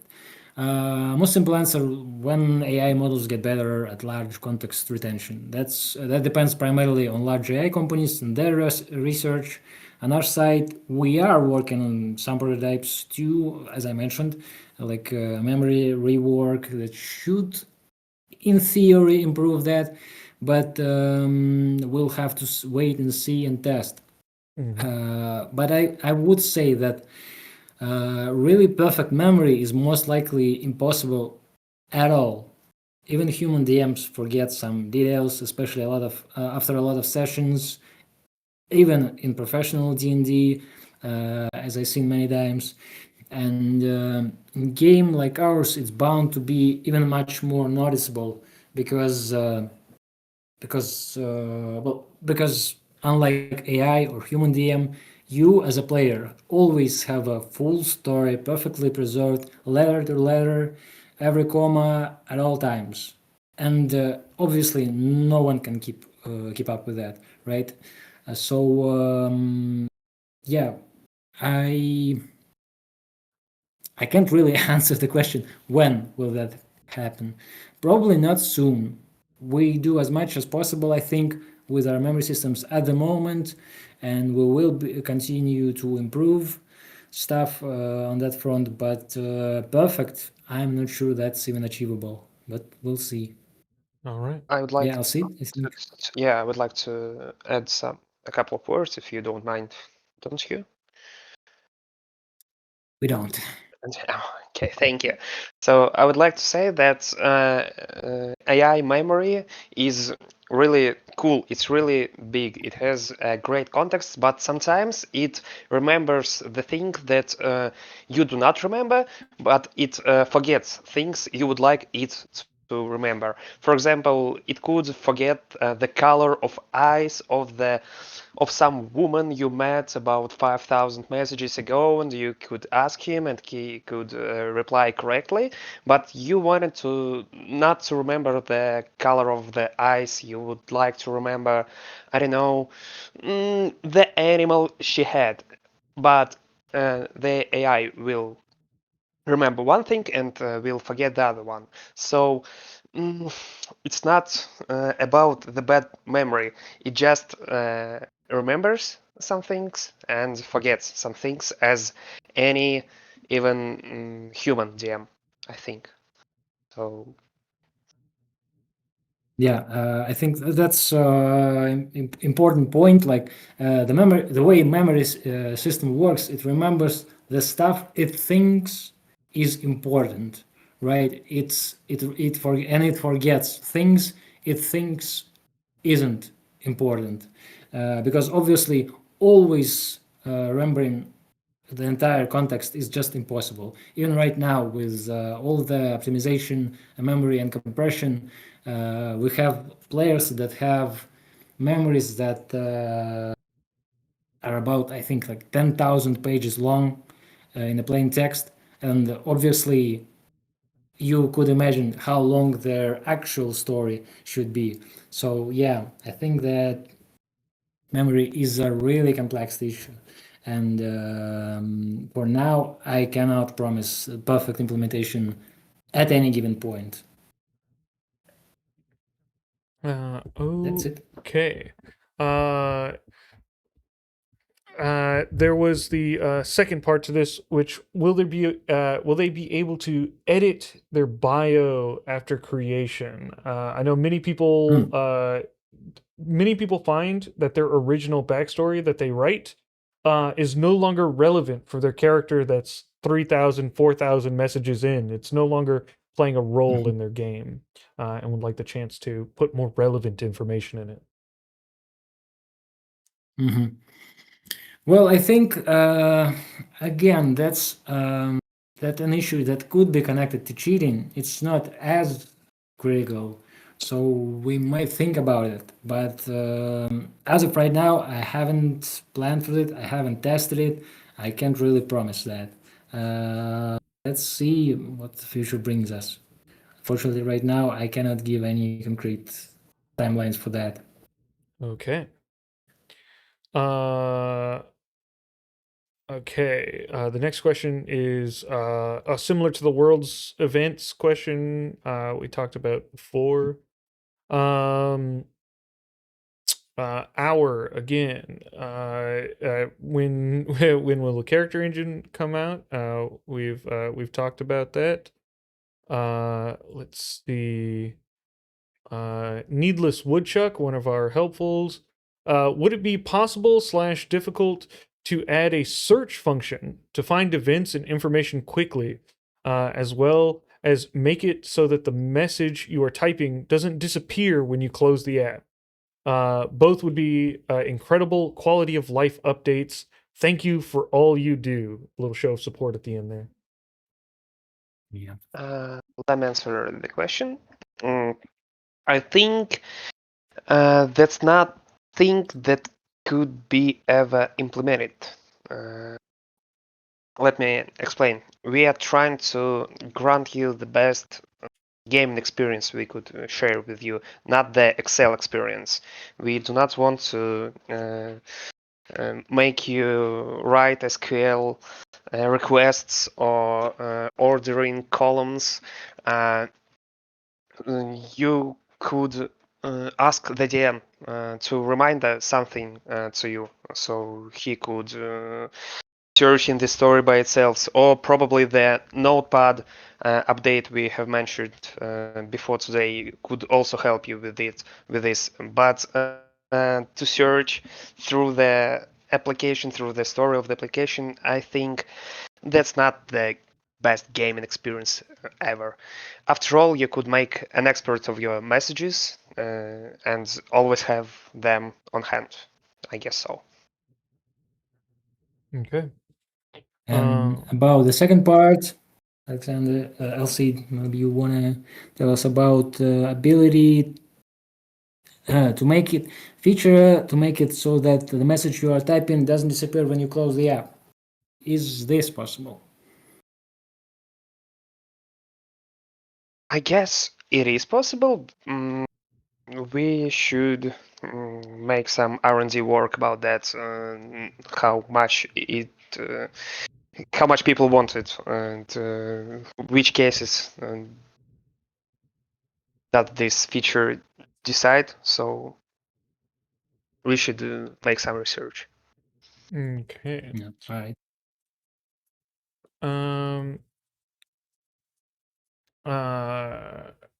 So Etim Jimman, their question is are there plans for extended music features like shuffling the soundtrack available in the game, setting a playlist, picking songs from a soundtrack, or being able to like toggle which ones are on and off? Any or all of these are possibilities for the future of the game. Yeah. Well, we do have some plans for extended music features, probably in a slightly different or in an entirely different direction. So our current idea is, well, first of all, creating a pretty big playlist with tracks that would replace our singular track that exists for about a year now. So a lot of playlist, large playlist with a lot of tracks that suit different moods, different scenarios, different scenes, different tone, stuff like that. And some certain control tools for DM, allowing DM to use the music that suits the tone and mood of the current scene. For example, if you are in a scene that is more let's say tragic, then you get sort of a music that suits that. If you are in a more immediate danger, then the music should reflect that. So this is our current train of thought on that. Yeah, and I think that's how we would roll. Wonderful. Yes. Sort of. I'll ask for the player base, as I know this is a current bug that has popped up, new for iOS. It's sort of long-term bug for Android. Is the music? If you are playing your own music while you're playing the game, every message sort of shuts down your music experience. If you mute the music in game and the sound effects in game, this no longer happens, but or it used to not. But now on iOS, I believe that functionality is gone, and so now in iOS there is no workaround to being able to listen to your own music. It is fully gone. Is there anything we can do about that situation, being able to bring your own music into listening into the game? Yeah. Music is sort of a pain in the ass. Those bugs connected to music and how different operating systems work with music in the app and outside the app while you are in the app is really, I think that drives Alcid crazy. Maybe he got something to tell us here. What do you think? Yeah, in the last update we worked our fingers to the bone to fix this stuff, and our Q and QA team considered it worked pretty much well, I guess. But Eka, you say there still are some mistakes after the last update, right? Yes. Or bugs. Yes, specifically on iOS, I believe it is fully like there's no longer any workaround for it. They cannot listen to music in game anymore. We'll keep working on it. That's only the thing I can say. We are doing our best on that. All right. Yeah, the thing about this issue is that we don't know what causes it. It's just the worst kind of bug when you just don't even have an idea what could be causing it. So, but we will continue to work on that. Yeah. Okay. Da, da, da, da. Swift CTC. One question I have is, will revival tokens possibly become a thing? The second one is, could there be a daily message supply? We already talked about that. Mhm. A note from them. I love the game. My wife Mhm. says I'm addicted. She's right. And I look forward to playing more Mhm. of it. Yeah. Yes, revival tokens. Is that something we are looking to adding in the game? Yeah. Rival tokens, I would say probably not. First of all, unlike video game RPGs, Everweave almost always have ways to avoid in a classic video game RPGs you will have to save scam or like just load the save if you die, and that's part of the experience. It's like normal part of the experience. But Everweave almost always have ways to avoid death. Like you could surrender, you could flee, hide, plead for your life, switch sides, stuff like that. Of course, in a if we don't talk about bugs like that prevents you from doing that. But in a like completely fixed combat system, you have these opportunities almost always to escape death, especially with last stand roles, because you will always succeed, almost always succeed on the first roll. So I think that in our game, if your character chooses to keep fighting while they are on the brink of death, that is something that you as a player chose. Like you should consider that before continue to fight. It's not like other games. It's more like a classic TTRPG experience where if you die, you die, unless you have friends who have like a revive spell. So, in short, I would say probably not because of the just again immersion reasons, because character death is, I think, very really important part of the game. And if I would imagine if we add such tokens and say we say that you get one rival token per month for free, at some point we'll have players who ask us to add the opportunity to buy such tokens. And if we add the opportunity to buy such tokens, we will immediately drown in just accusations that we purposefully killing characters to earn more. So yeah, I think that's a tricky situation, and it's not something we are interested in at this time. Oh, right. But I should add, I'm sorry, Echo. Yep. I should add that if you have been killed by a bug, by some technical issue, by DM misunderstanding your command, that's something that you should and can discuss with the support, and they will be help. Well, they will help you with that.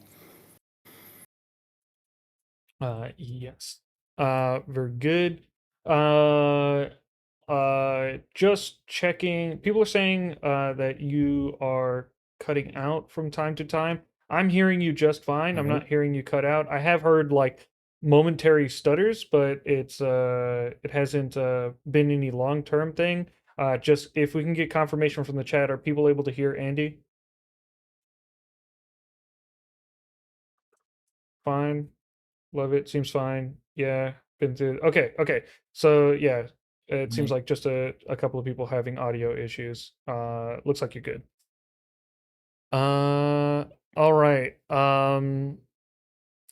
We have a question from Chaos Blazer. Can the website have an export function like the app? I believe it does, but right now, my understanding is that there is a bug that is preventing most people from exporting their stories. It shows up as like this JSON coding appeared in the file and can't be exported. Mm. Oh well, yeah. Website does have export function like the app. We will fix it as soon as possible. Yes. But yeah, just I know it's been reported, but it is for all platforms that the export function no longer works. It's been a yes. It's it happened at the start of the midwinter release. Got it. Yeah. All right. I can send you some of the info about that specifically. I've sent it over to Panda. Good. Well, that means it's probably in work right now, and I just never heard of it. Okay. All Thank right. Also, second question from. Oh no, sorry. There's a question from Ghostburner. Mhm. What has been the hardest thing you all have been trying to implement into the game? That's a great question. Yeah. Well, I'd say that it's always the present things are seem more important. So right now I'm working mostly on character engine, and it's pretty complex. There's a lot, just even the specifics, like the specs for it is it's a lot of schemas, a lot of tables, a lot of just it's a huge wall of of interconnected system and transitions between them. So yeah, it's a lot of work. It's quite complex. Also, probably interconnectivity of traits, spells, features, and items into one unified event-driven system. I tried to tackle it once, but it was too hard at the moment. We will be getting back to it at some point with actual engineers looking at it. But for me, probably the hardest one is memory.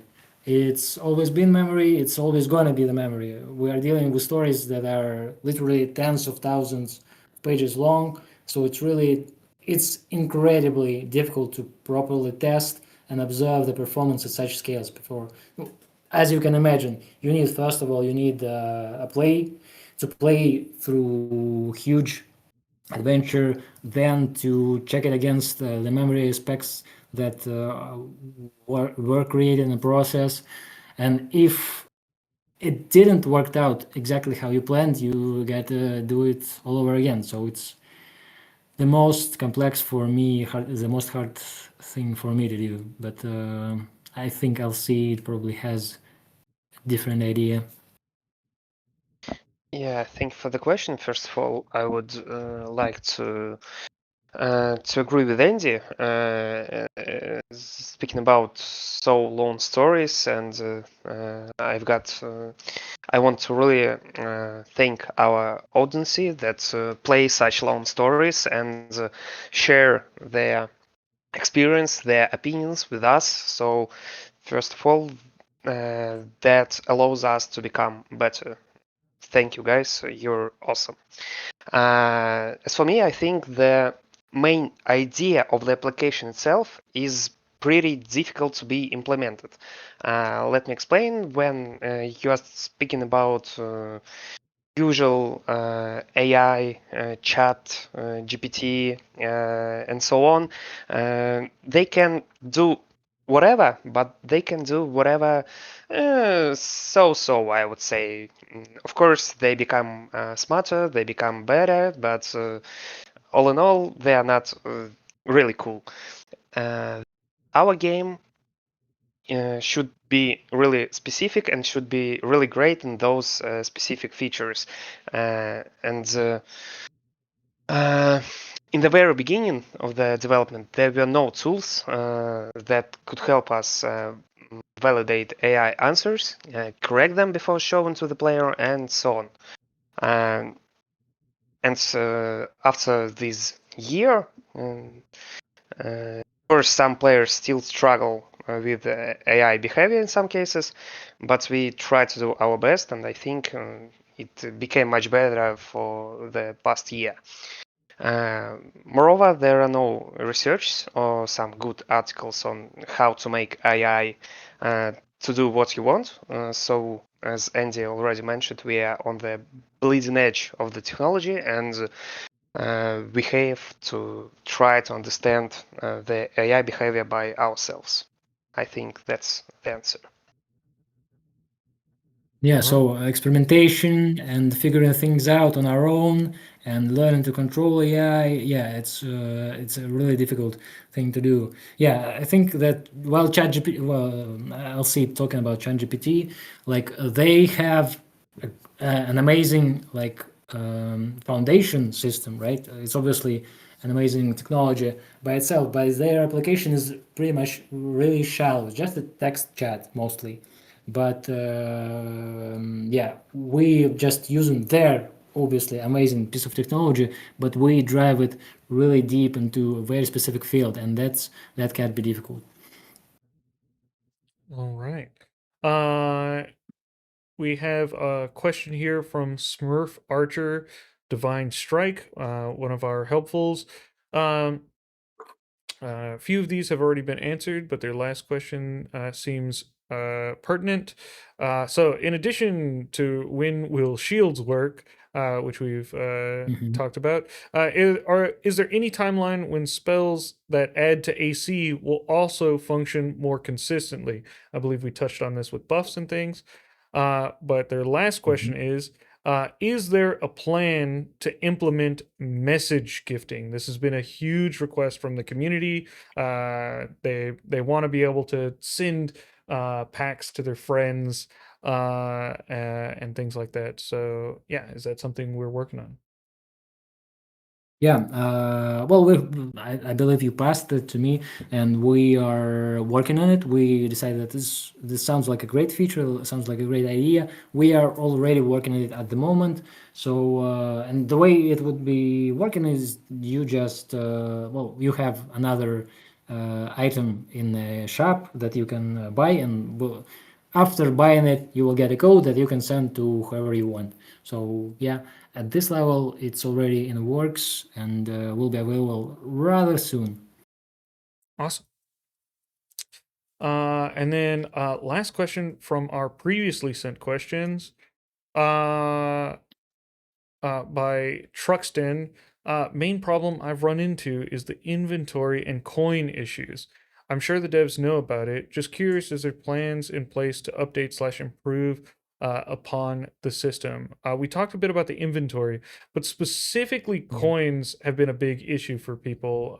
The DM like doing multiple inputs and multiple outputs of coins from people's inventory or adding zeros. So an item costs 2,700 coins, and then they're like, I will purchase it. And it takes 27,000 coins, and now they're broke. Yeah. Any plans for those? Yeah, well, yeah, first of all, as we already talked, character engine will resolve some of these issues, and we do have a number of tweaks to the underlying systems that should improve the overall situation with currency, with like difference between gold coins and silver coins and stuff like that. So I would say probably will be updated along the character engine. We'll see how effective these tweaks are. Hopefully, really effective. Wonderful. Okay, so that's the end of the questions we had previously sent in. We'll now be opening up to more questions directly from the chat. Yeah, feel free if you guys see ones that you would like to answer, feel free. Otherwise, I will also be finding some pointed out that I see. Here we go. All the questions coming Yeah, in.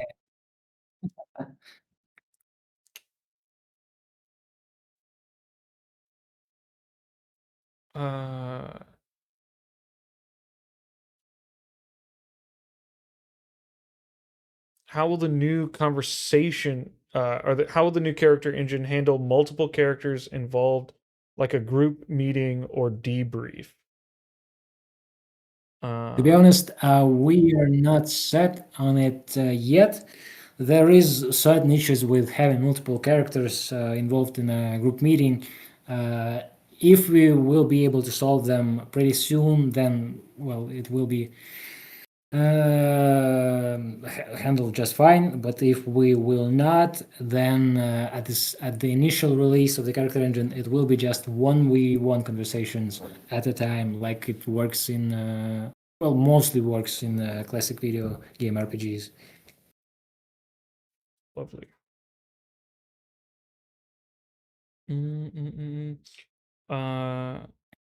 Can the DM be hard coded to recognize a night's sleep as long rest?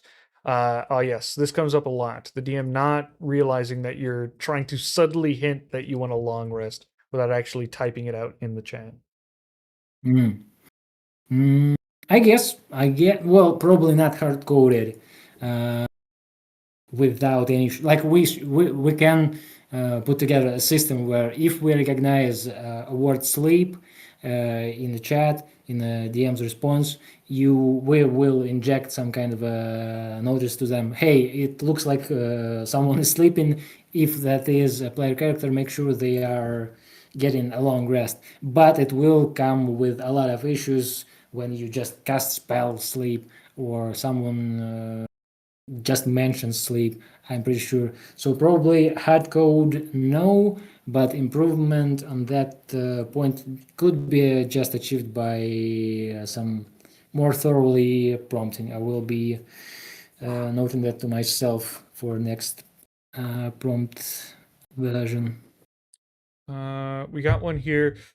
Someone says it's just a pure request. Larger subscription packs, please. It seems a lot of people also agree with them. Yeah, we heard about it request for some time now. We talked about it with you, Echo, and we will be implementing larger packs, larger subscriptions, but we do need some time to figure out the things financially, how it would work, how it would work for us to make sure that we don't lose money on it, because as I said, AI is pretty expensive. We do not have some enormous profit margins.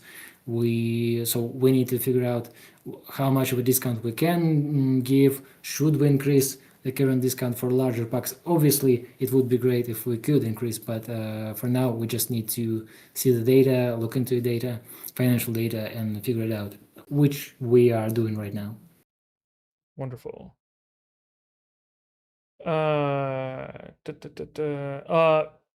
People are curious, if you implement a notepad, would the AI DM be able to see it, or would that not be feasible for processing usage and cost? It will be really costly, first of all, yeah, because, well, obviously, if you give a note tool for some players, for all players, some players will write extensive notes, which is really great, but it will be also a huge issue for the AI, because it does increase the context and therefore increase our costs.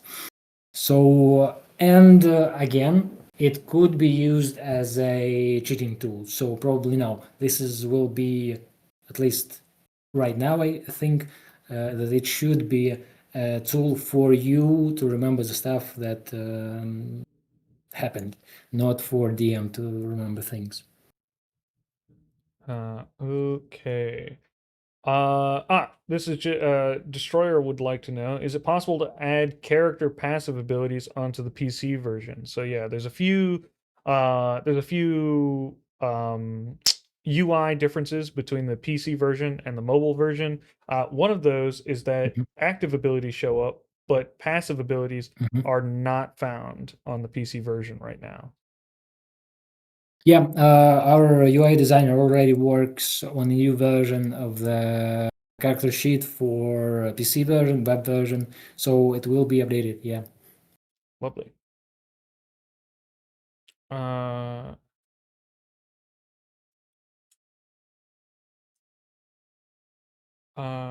Okay. We had a bit of this question before. Lucina would like to know, people get upset at the DM being indirect with responses, which we had mentioned earlier.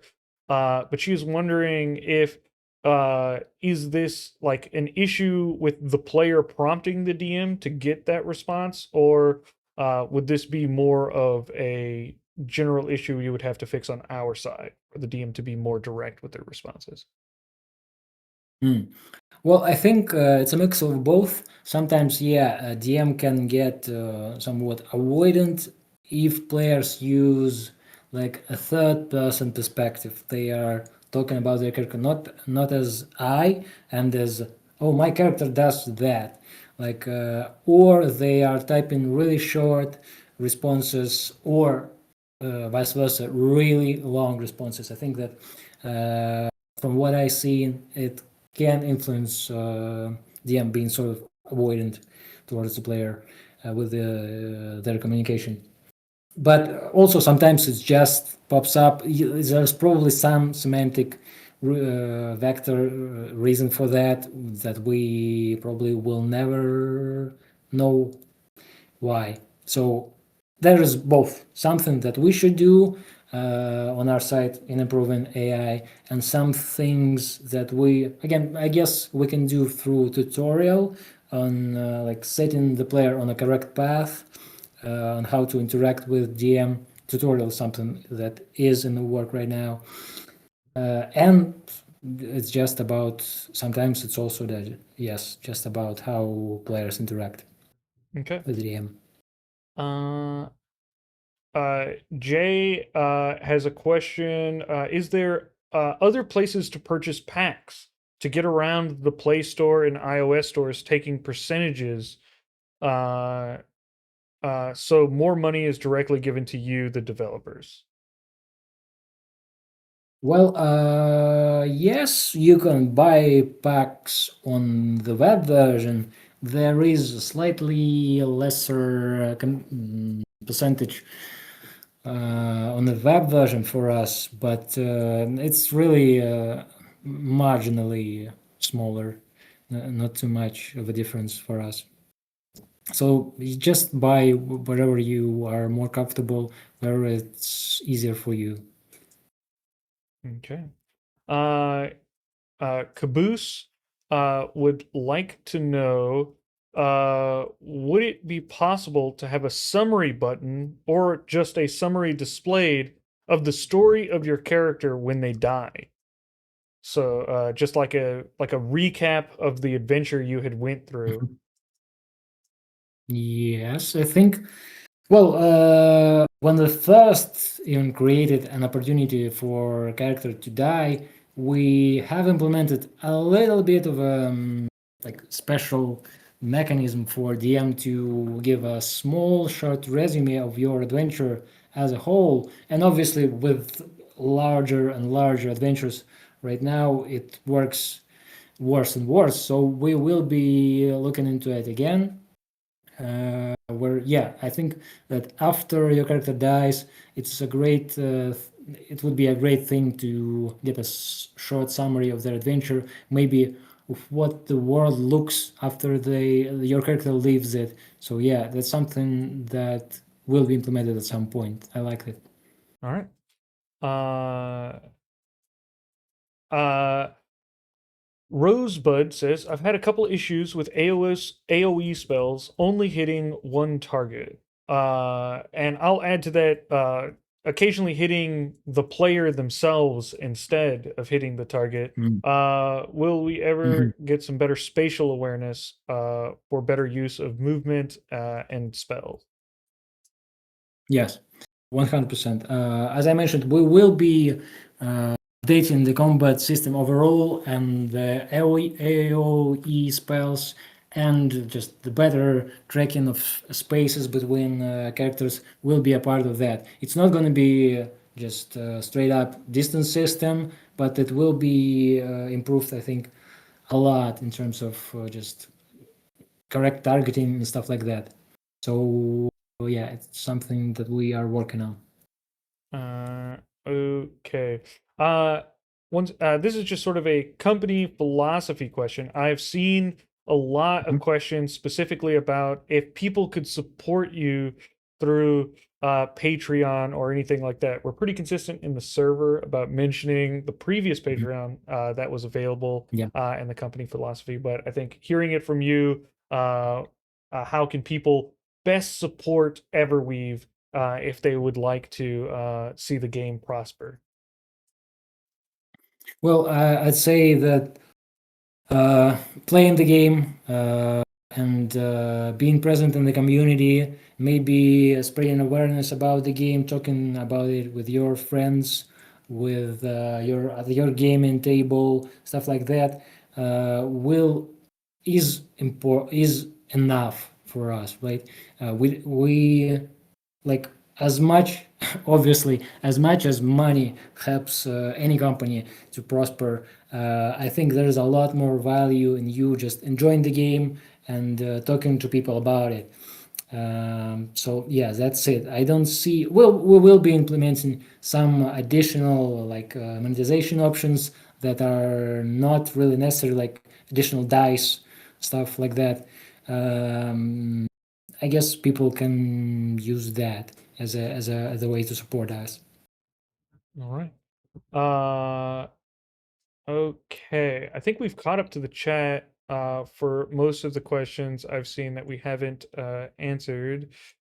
Uh, here's a good one. I know we've talked about improvements to the combat system, but someone has some pretty specific questions that they asked about it.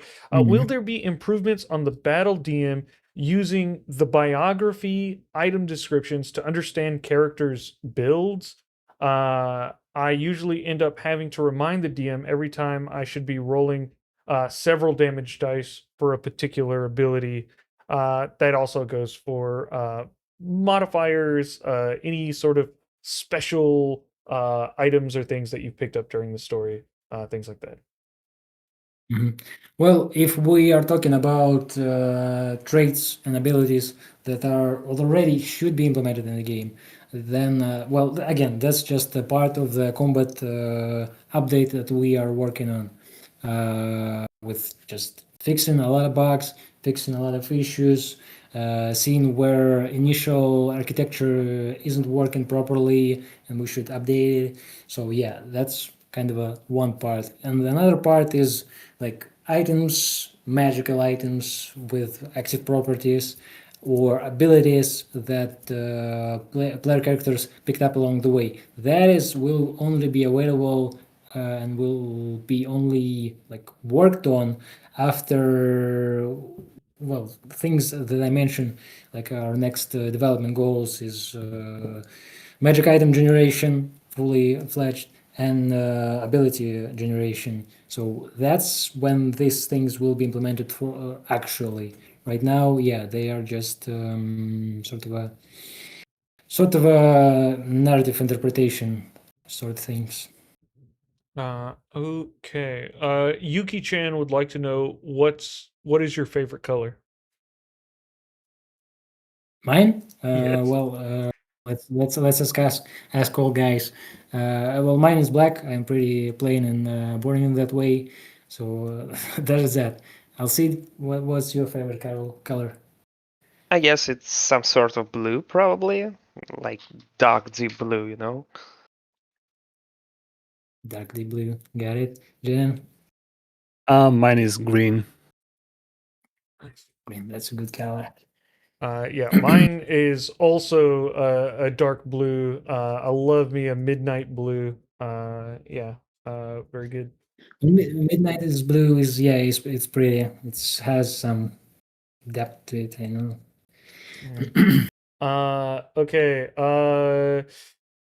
Jarl would like to know if there's this was somewhat partially answered, but I think they're talking specifically about our community here and the game community in general. Is there anything in particular you would like to see from the community? Is there, and I'll expand that to say, like, what are your favorite things about the community?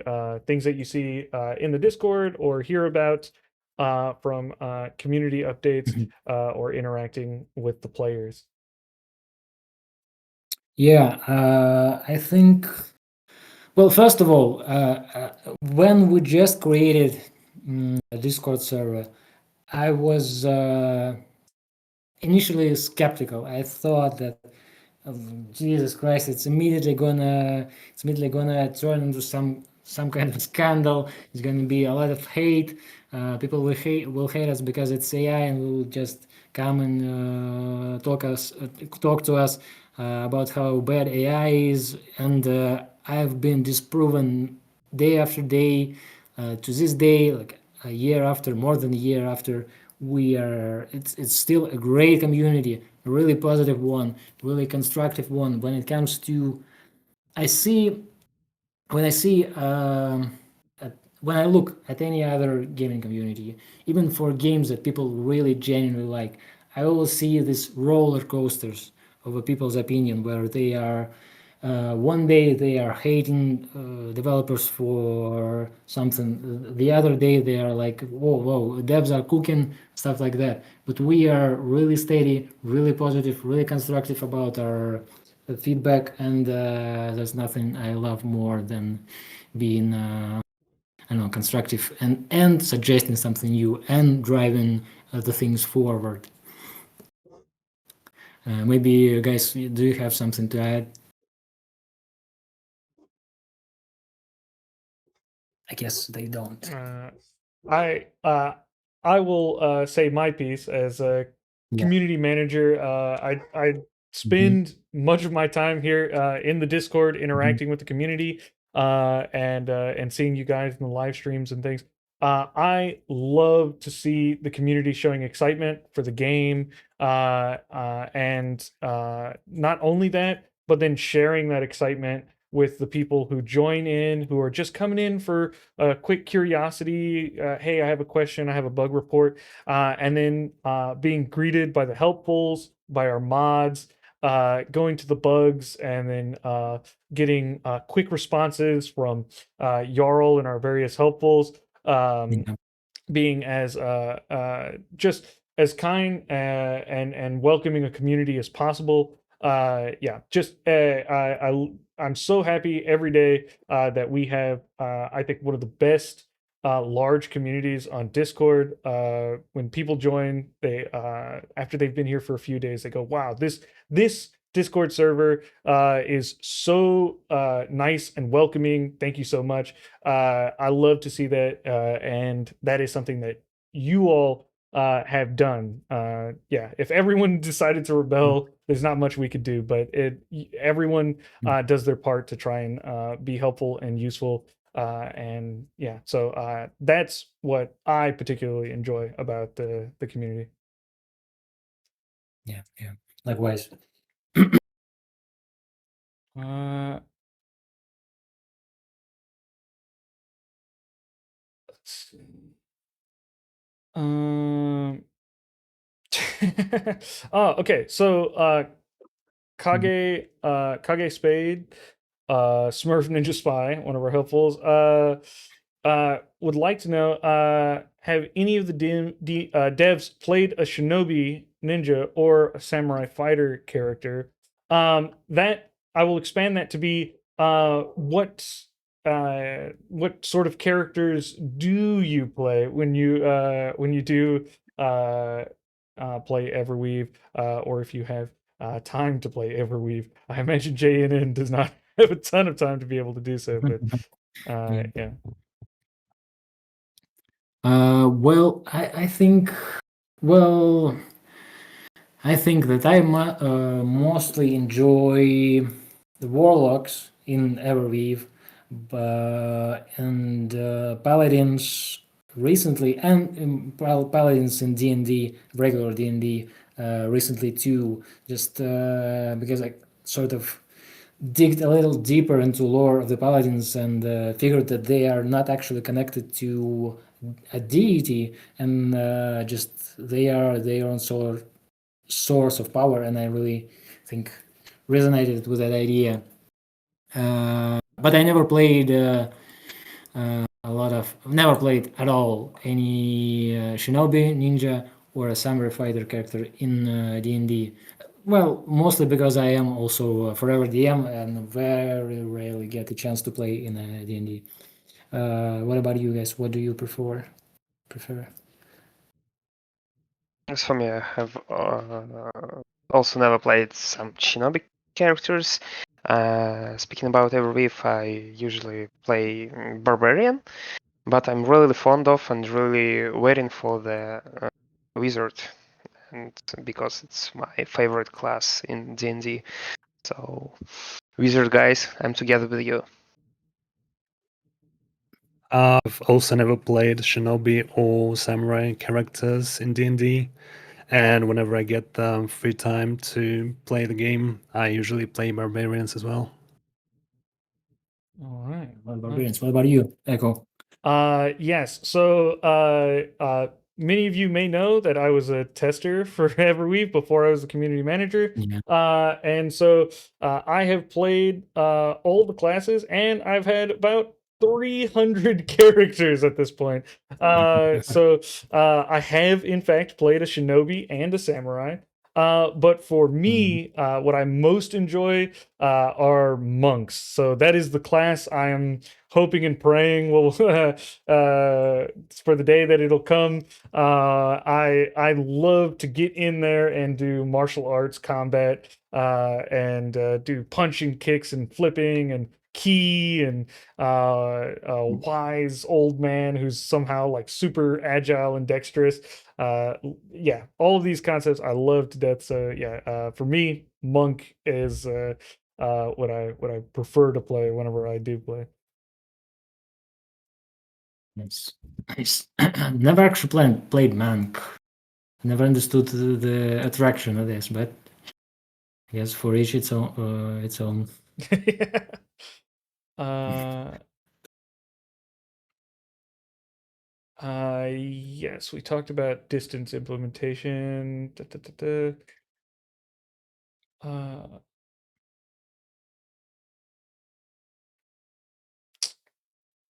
Uh, okay, I think that's. Hold on, we got one more. Let's see.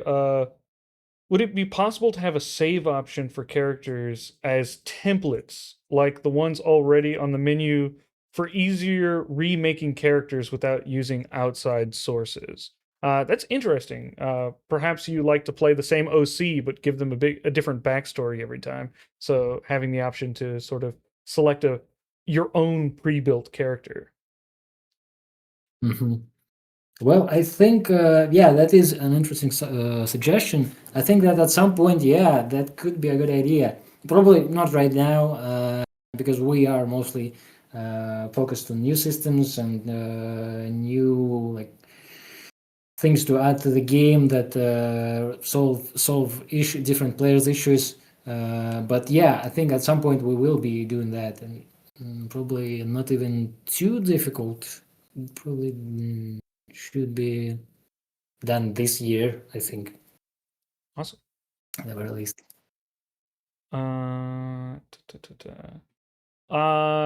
Yes. Okay.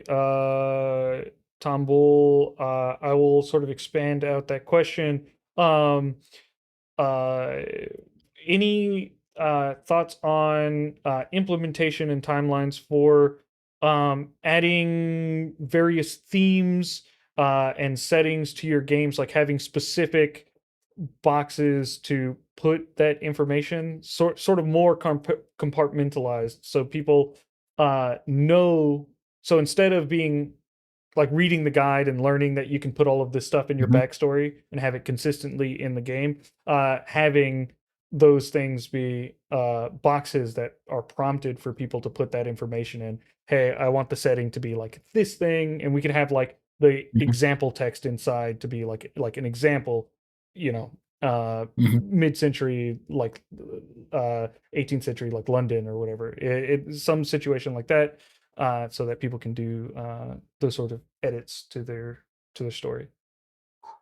Yeah, yeah, I understand the desire for this kind of a functionality. So I think what we will start off will be more of a structured solution where we have a predetermined set of like tones and moods for the campaign. Like it could be like gritty, or it could be high fantasy, or it could be like humorous, or it could be da, da, da, da, da, da, and you can pick few of them, and we can like player could select few of them.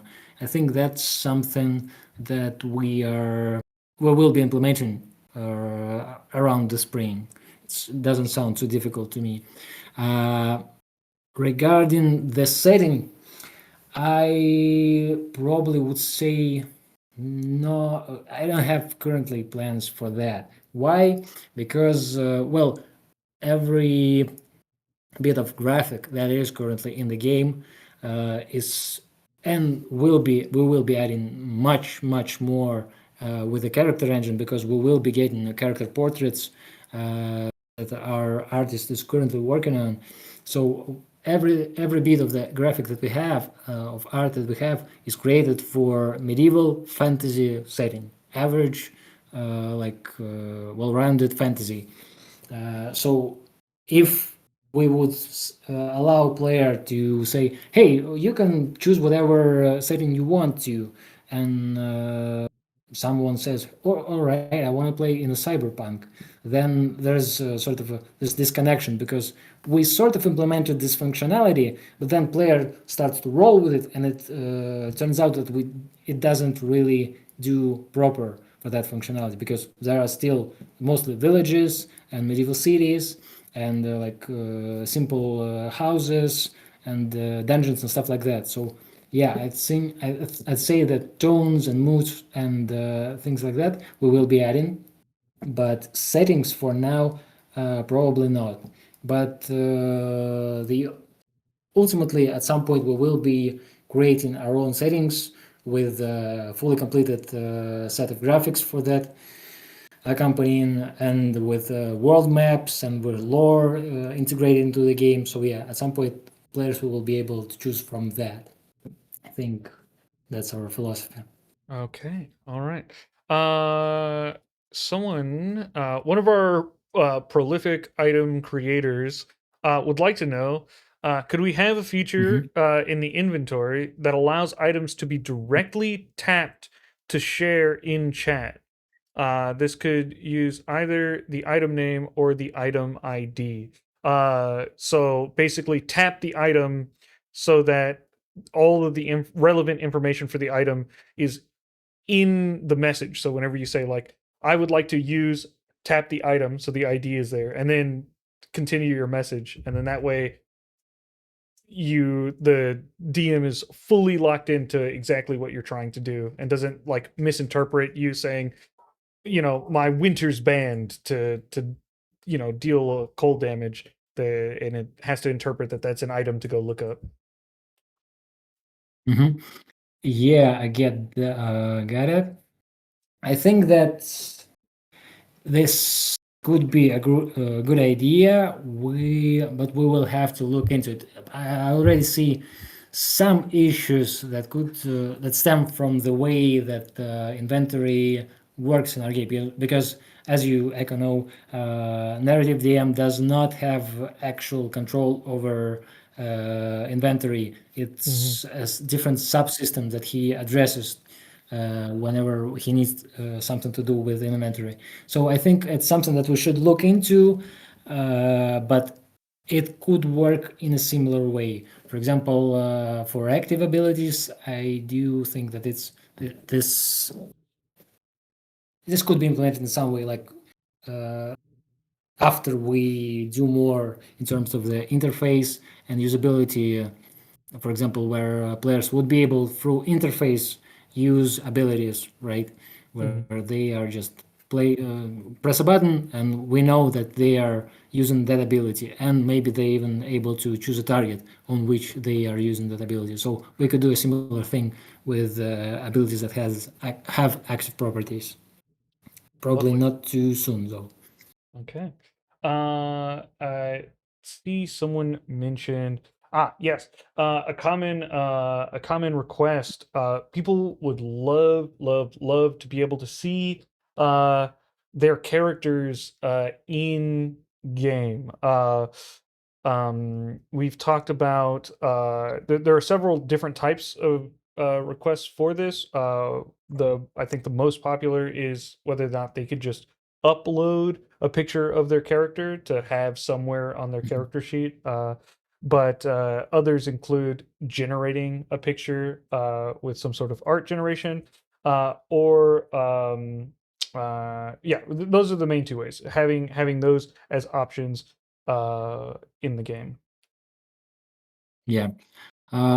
Well, there is a certain difficulty and issue with allowing to upload the player's own portraits and stuff because we will be storing that data on our servers, and there is a certain legal issues connecting to that because we don't know what players actually uploading, right? And it might be something bad, right? And we will be responsible for storing that information on our servers. So I would say that probably now on uploading your own portraits, at least for the foreseeable future. Uh, for the generation, it's obviously a coolest idea, like to generate your character portrait and maybe even update it along the way as your character changes. Like if they like lose an arm, maybe we should update their portrait, right? That would be really cool. Or they acquire new gear, more cooler gear. So yeah, that's something that will be available, I think, in the distant future, but not right now. Okay. All right. Uh, all right. I'm seeing a couple questions that have already come up. Yeah, if you have a question, now's your time to ask. I think we're slowly winding down here. So Yeah, yeah. we'll get just a few more from the community. Uh, any of your burning questions about the game, or yeah, we've had some some lighter questions. Those also seem to be good. So feel free to ask.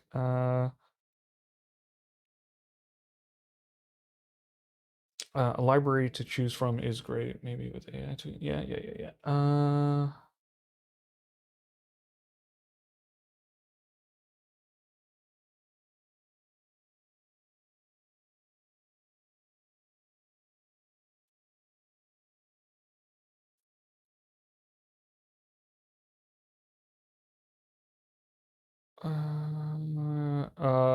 Okay.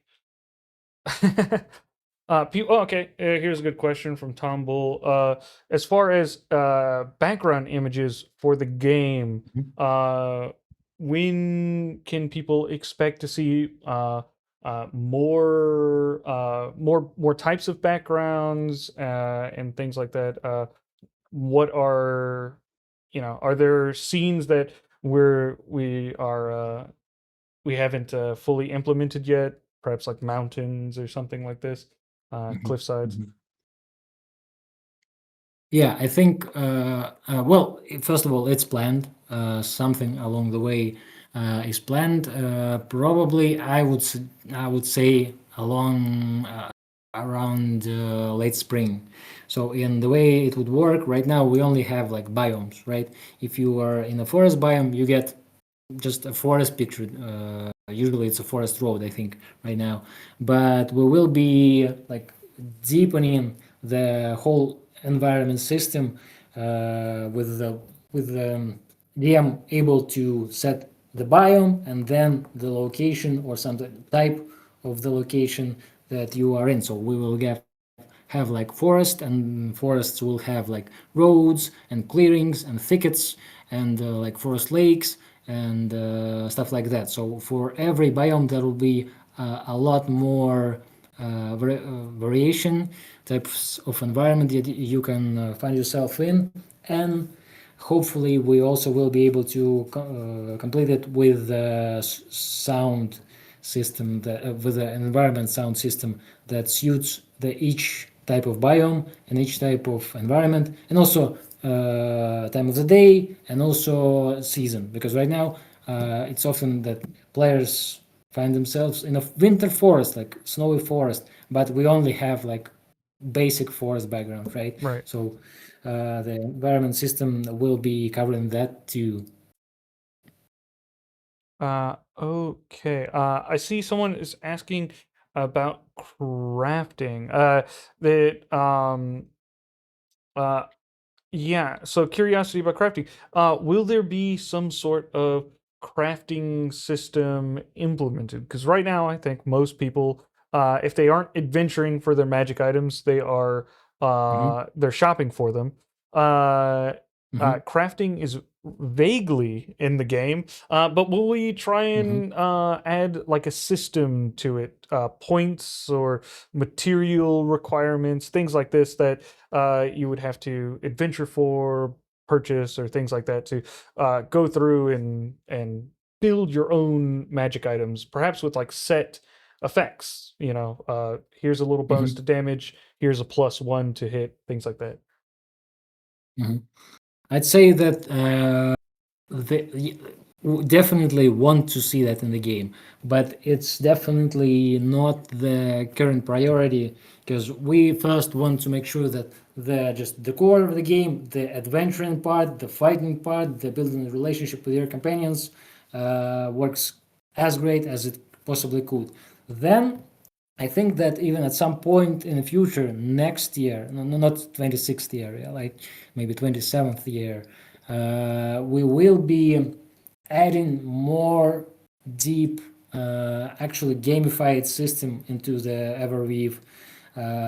Like for example, a lot of systems in D&D work the way they work because you understand that people at the table won't be able to like do a parry counter, right? Like a parry blow. They just so the system of melee is simplified to just handle well comparison between the roll and the armor class of the target, right? But we in a digital world, we can do more interesting systems like where you can actually try and parry someone's blow, or where you can brew a potion actually not just by rolling a dice, but finding components and following some sort of a procedure. But this sort of actually deep gamified systems will be will be coming much more later, not right now.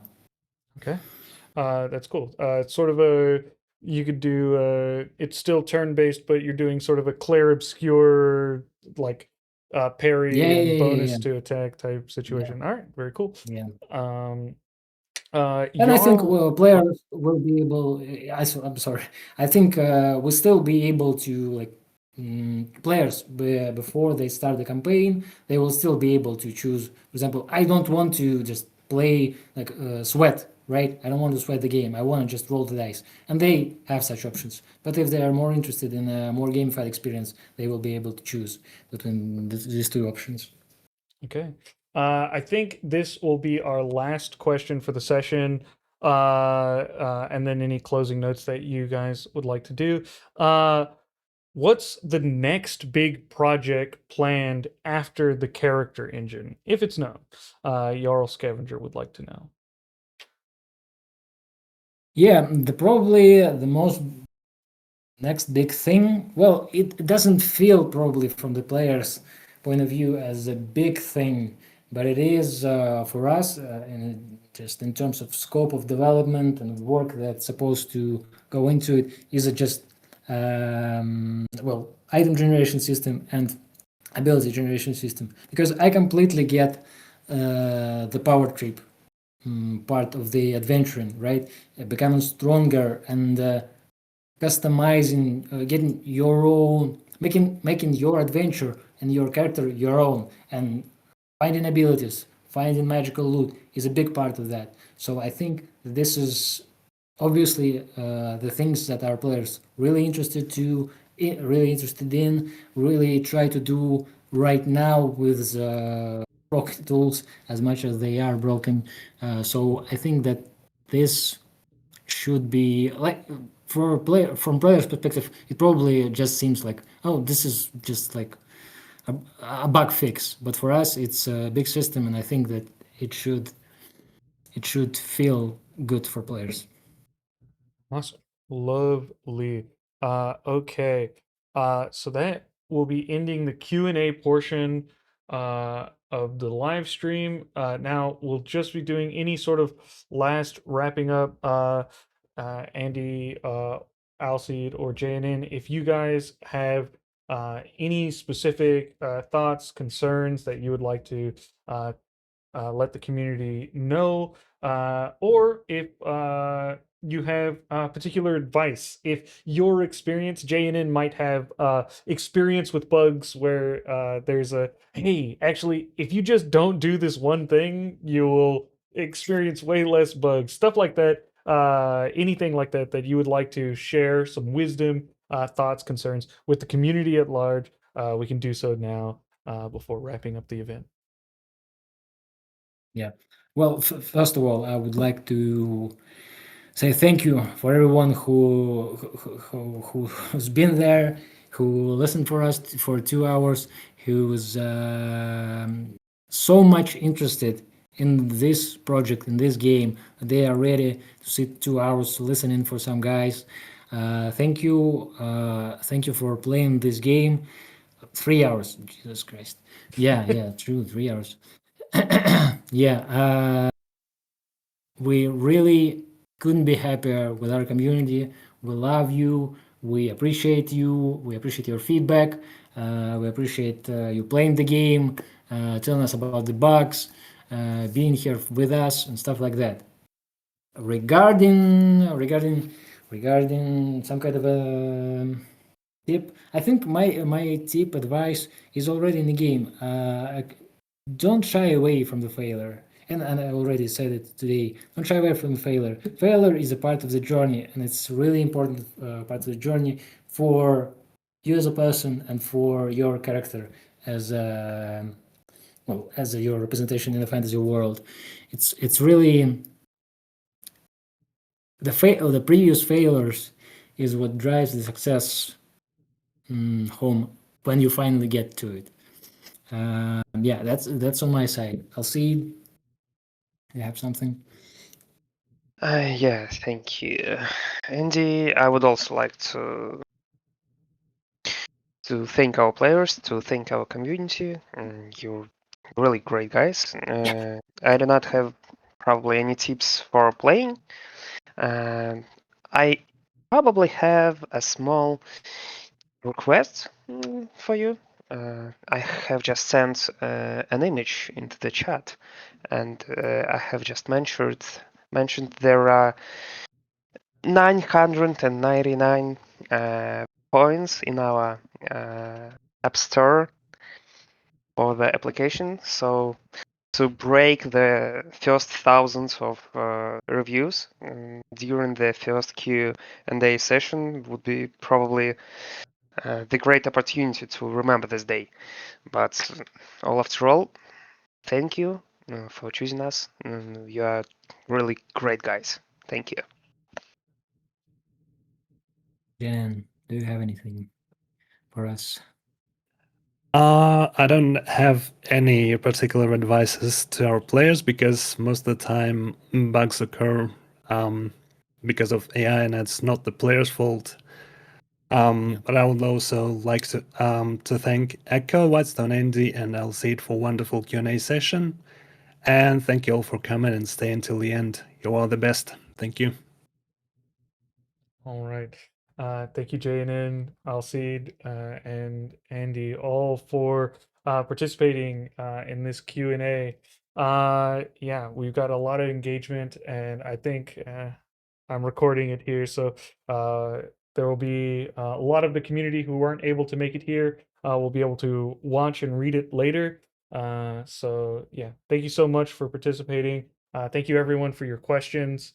Yeah, we'll be ending it here. So love you guys, appreciate you guys.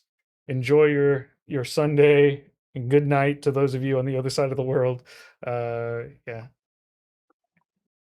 Yeah, and thank you for all the mods and helpfuls that were here too, keeping the order and support, also adding questions, adding thoughts, helping people with who is confused, was late, and so on. Yeah, and Echo for putting it together and speaking mostly for 3 hours. It was him. Yeah. No problem. All right. Bye, Yeah. everyone. Thank you, everyone. Yeah. Have a good night or a good day. I'll see you next time.